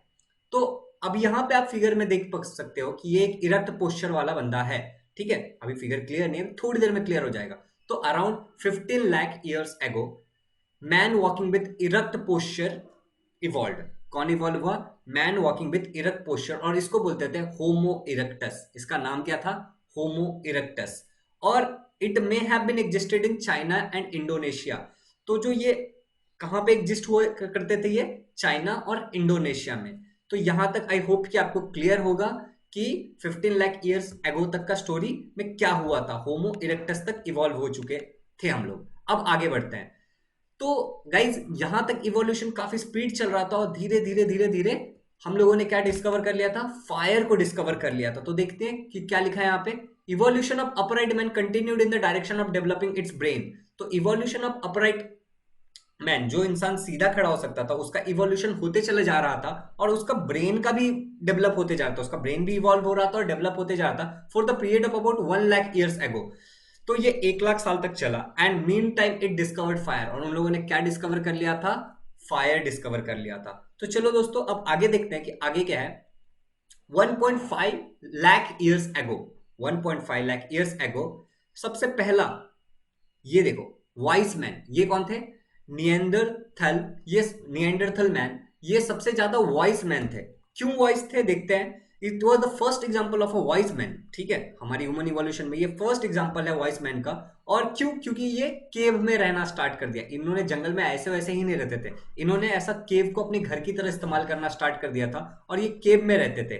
दे लिव इन ट्राइब्स, ये कैसे रहते थे, ग्रुप में ट्राइब्स बना के रहते थे। तो आई होप कि आपको निएंडरथल तक की पूरी स्टोरी समझ में आ गई है। अब आगे देखते हैं कि आगे क्या हुआ। तो गाइज ये प्रोसेस चलता गया और 50,000 ईयर्स एगो, आज से 50,000 साल पहले की बात है, कार्गो मैग्नॉन ये इवॉल्व हुए थे। कार्गो मैग्नॉन ये सबसे ज्यादा स्मार्ट और सबसे ज्यादा वॉइस थे अब तक के जो भी इवोल्यूशन हमने देखा। और Cro Magnon was evolve and afterward the evolution had been very faster than earlier. मतलब जब कार्गो मैग्नॉन इवॉल्व हुआ आज से 50,000 साल पहले, उसके बाद से जो इवोल्यूशन है वो बहुत ही तेजी से होने लगा। अर्लियर से अगर आप कंपेयर करोगे, इससे पहले हमने जितना भी देखा उससे अगर आप कंपेयर करोगे तो उसके बाद क्या हुआ गाइस, 10,000 ईयर्स एगो इन लोगों ने एग्रीकल्चर करना स्टार्ट कर दिया। क्या करना स्टार्ट कर दिया, एग्रीकल्चर करना स्टार्ट कर दिया। इन लोगों ने एनिमल्स, कैटल रेयरिंग स्टार्ट कर दी, मतलब एनिमल्स को रेयर करने लगे, कैटल्स पालने लगे, ठीक है, गाय भैंस पालने लगे अपने फूड के लिए, ठीक है, मीट के लिए। कल्चरल डेवलपमेंट टुक प्लेस, और इसके अलावा इन लोगों ने कल्चरल डेवलपमेंट भी करना स्टार्ट किया, मतलब कुछ कल्चरल फेस्टिवल्स वगैरह ये सब भी डेवलप होने लगा आज से 10,000 ईयर्स एगो। और बहुत ही तेजी तेजी से ये सब चलता जा रहा था। और 5,000 ईयर एगो, अगर 5,000 साल पहले की बात करें तो art of writing was invented. क्या इन्वेंट किया था इन लोगों ने, art of writing. 400 years ago, अगर आप आज से 400 साल पहले की बात करते हो, देन मॉडर्न साइंस इमर्ज्ड। जो भी हम लोग ने साइंस के बारे में पढ़ा है, डाल्टन थ्योरी, गैलीलियो, न्यूटन, ये सब आज से 400 साल ईयर पहले ऑलमोस्ट स्टार्ट हुआ था। एंड गाइज ये चलता गया एंड आज से 200 साल पहले, 200 years ago, industrial society was established. और हम जो भी आज तरक्की देख पा रहे हैं, ये सब स्टार्ट हुआ था आज से 200 साल पहले, और इंडस्ट्रियल सोसाइटी डेवलप होने लगी थी। और इस तरीके से इवोल्यूशन होता चला गया, और अब तो हम लोग इवॉल्व होते ही जा रहे हैं। ठीक है, तो इस तरीके से हमने पूरा का पूरा इवोल्यूशन देख लिया, ह्यूमन इवोल्यूशन किस तरीके से श्रू लाइक एंसेस्टर से अब तक का सब कुछ हुआ है। आपने इंडस्ट्रियल रिवॉल्यूशन तक, हम इंडस्ट्रियल रिवॉल्यूशन नहीं देखा हमने, लेकिन इंडस्ट्रियल डेवलपमेंट तक का पार्ट हमने पूरा देख लिया है। Right guys? तो गाइज, अगर आप इस चैनल पे नए हो तो चैनल को सब्सक्राइब करो, और अगर अब तक आपने वीडियो को लाइक नहीं किया तो लाइक भी करिए, और आपको कोई भी डाउट आता है तो कमेंट करिए। आप कमेंट करके ये भी बताइए कि आपको ये वीडियो कैसा लगा, और क्या आपको ह्यूमन इवोल्यूशन पूरा समझ में आया। मैंने अपना बेस्ट देने का कोशिश किया है, आपको सब कुछ समझ में आया या नहीं आया। नीचे मैं पार्थ सर से एक मैंने टाइमलाइन लिया, उन्होंने अपने चैनल पे डाला था, तो मैं वो टाइमलाइन को नीचे डाल दूंगा। आप उस टाइमलाइन को डाउनलोड कर लीजिएगा, जिससे आपको पूरा का पूरा ये समझ में आ जाएगा कि किस तरीके से गया है। तो चलिए दोस्तों, यहाँ पे मुझे दीजिए इजाजत, ये वाला चैप्टर हुआ खत्म। अब हम लोग नेक्स्ट चैप्टर में बहुत जल्द मिलेंगे, तो बाय बाय।